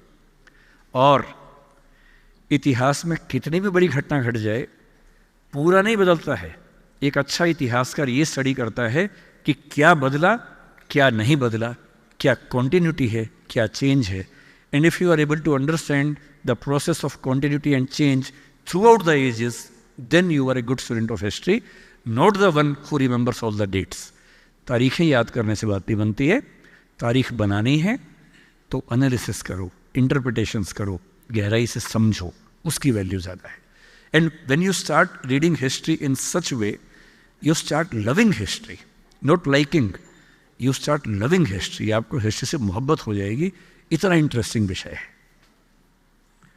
आई hope I have been able to answer your question. Excuse me, sir. Hello? Yes. So, I was waiting for my turn to. Where are you? I am at the back gallery, right side. Okay, yeah, please. So, my name is Swaiksha. Greetings to you, sir. I'm from Sikkim University, and I was waiting for my turn to ask you a question before your address. Okay. But then as आप बोलते गए और मेरा question मन में ही सुलझते गया, so I'd like my question to present to you as a statement in your honor. Yeah. So may I begin? Yeah, why not? So there's a funny saying in English. They say, those who can will, and those who can't teach. But then I saw your writings in the pamphlet, and it says that you did it what you wanted to do, and then you started teaching, and then you backed out and you taught. So that is an inspiration to all of us. Thank you so much. So this is a beautiful question. I would like to explain one beautiful thing in the answer of this question. इनका सवाल ये है कि मैंने एक statement सुनी है, those who can will and those who can't teach. यानी जिनमें दम होता है कुछ कर लेते हैं, जो कुछ नहीं कर पाते वो टीचिंग करने लग जाते हैं। तो आपने तो कर भी लिया था, फिर आप क्यों टीचिंग कर रहे हैं? क्योंकि टीचर तो वो है जो कुछ कर नहीं पाता ज़िंदगी में, इस कहावत के हिसाब से। इसके एग्जाम्पल सीएम साहब हैं, वो टीचर से बन गए सीएम और हम टीचर बन गए बाद में, तो अजीब सा लगता है। तो आपकी कहावत से उनकी बात तो सही अप्लाई हो रही है, मुझ पर अप्लाई नहीं हो पा रही। मैं आपको समझाता हूँ। देखो, जब हम लैंग्वेज पढ़ते हैं तो लैंग्वेज में एक वर्ड का एक मतलब नहीं होता है, एक वर्ड के बहुत मतलब होते हैं। कभी कभी डिनोटेशन सेम होती है, कनोटेशन डिफरेंट होती है। इसका मतलब ये हुआ, फॉर एग्जाम्पल, जैसे आप पूजा पाठ करते हैं, प्रेयर करते हैं, तो मैं हिंदी का एग्जाम्पल दे रहा हूँ, I hope you will understand. पूजा पाठ में हम कभी कभी चावल का इस्तेमाल करते हैं, पर हम पूजा पाठ करते हुए चावल को चावल नहीं बोलते, अक्षत बोलते हैं। हम पानी को पानी नहीं बोलते, जल बोलते हैं पूजा पाठ करते हुए। आपने शायद ध्यान से देखा होगा कि जब पूजा पाठ हो रहे तो बोलते जल चढ़ा दो, अक्षत चढ़ा दो, ना कि पानी चढ़ा दो। फिर कभी हवन करेंगे जिसमें धूप अगरबत्ती जलानी, आप बोलेंगे अग्नि जला दो, ना कि आग लगा दो। तो अग्नि और आग एक ही बात है, पर पूजा पाठ करते हुए अग्नि जलाते हैं और बातों से क्या लगाते हैं, आग लगाते हैं। किसी के घर में क्या लगाते हैं, आग लगाते हैं, पर पूजा पाठ में अग्नि जलाते हैं। अगर आप इस स्टेटमेंट को इस कॉन्टेक्स्ट में समझेंगे तो बात समझ में आएगी। जब ये स्टेटमेंट कह रही है कि दोज हु कैन विल, इसका मतलब है कि जिनमें कुछ करने की हिम्मत होती है, दम होता है, वो कर लेते हैं। जो नहीं कर पाते दूसरों को टीच करते हैं। पर यहाँ टीचिंग का मतलब टीचिंग करियर से नहीं है।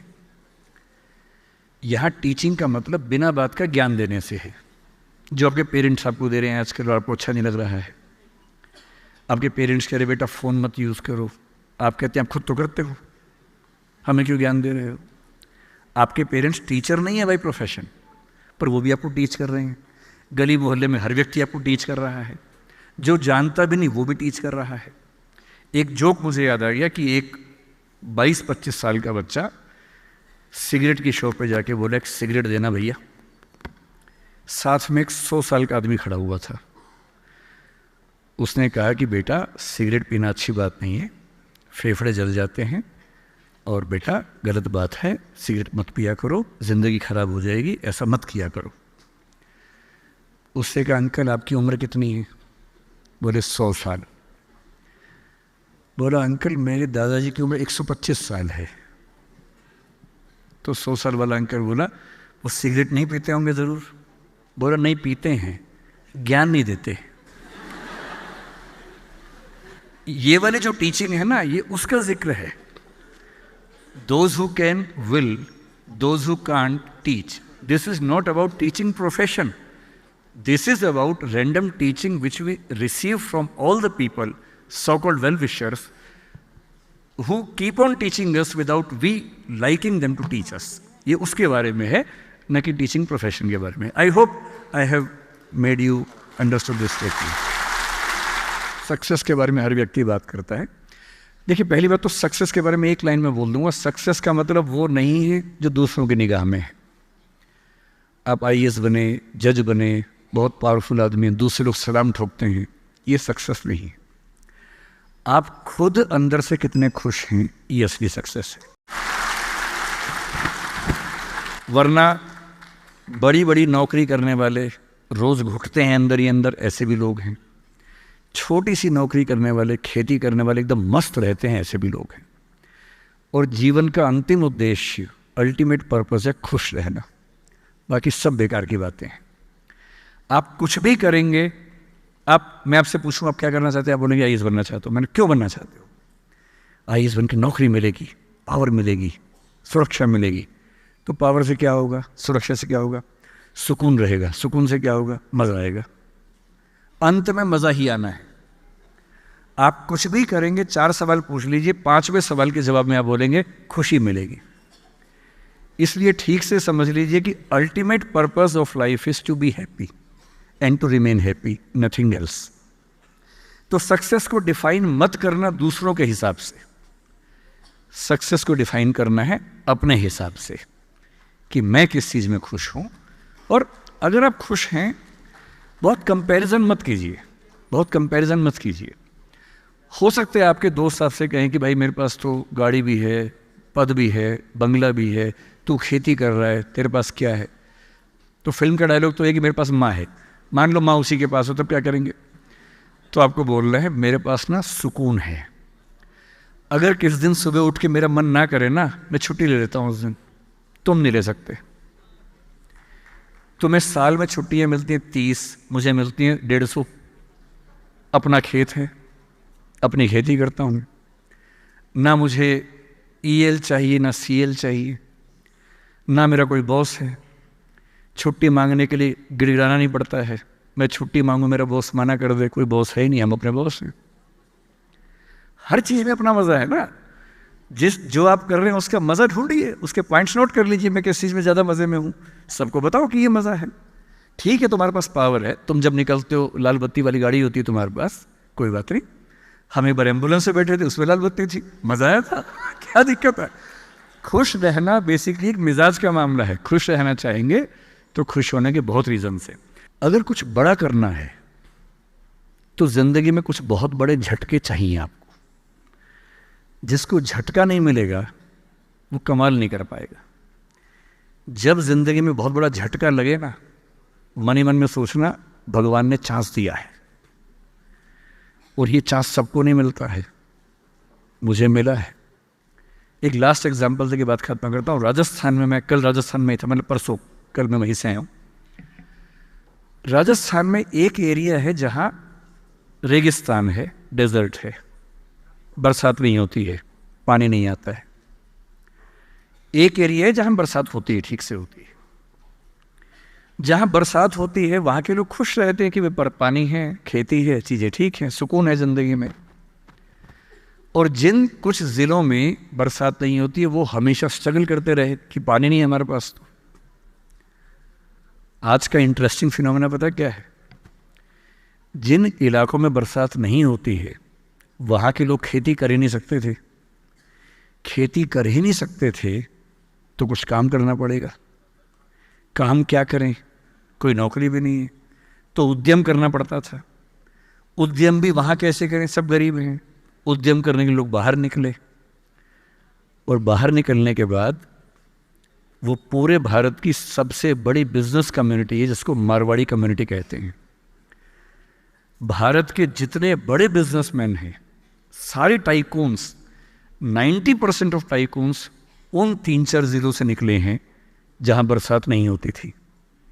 अगर वहां बरसात होती तो ना निकलते। इसलिए हमेशा ध्यान रखना है, अगर आप ऐसी जगह हैं जहां खाना भी अच्छा मिल रहा है, मौसम भी अच्छा है, बरसात भी बढ़िया है, हर चीज़ का सुकून है, तो आप बढ़िया ज़िंदगी जी तो लेंगे, कोई कमाल नहीं कर पाएंगे। कमाल वही करेगा जिसने क्राइसिस झेला होगा, उस क्राइसिस को टर्न किया होगा अपनी अचीवमेंट्स में। उसके बिना कुछ बड़ा कर ही नहीं सकते। एक वाक्य मैं कहता हूँ, महात्मा गांधी कोई तभी बन सकता है जब देश पराधीन हो। आज़ाद देश में महात्मा गांधी बन ही नहीं सकता कोई। I would like to catch the attention of our audience. The organizing committee on Day 1 session of Sikkim Youth Convention 2023 presented a token of appreciation and honorarium of 10 lakhs in check on behalf of their theme sponsor, Sikkim Urja Limited, to our speaker, Dr. Vikas Devakriti, who was the keynote speaker of our Day 1 session. We've just got the information that Dr. Vikas Devakriti generously donated the said amount to Chief Minister Relief Fund for the agitated victims of the flash flood that occurred on Teesta River. Let's give him a round of applause for his generous act of service in times of need. We know we have a lot of choices when it comes to donating, and we are so grateful that Dr. Vikas Devakriti chose to donate to our cause. We thank him for his support and his belief in doing good.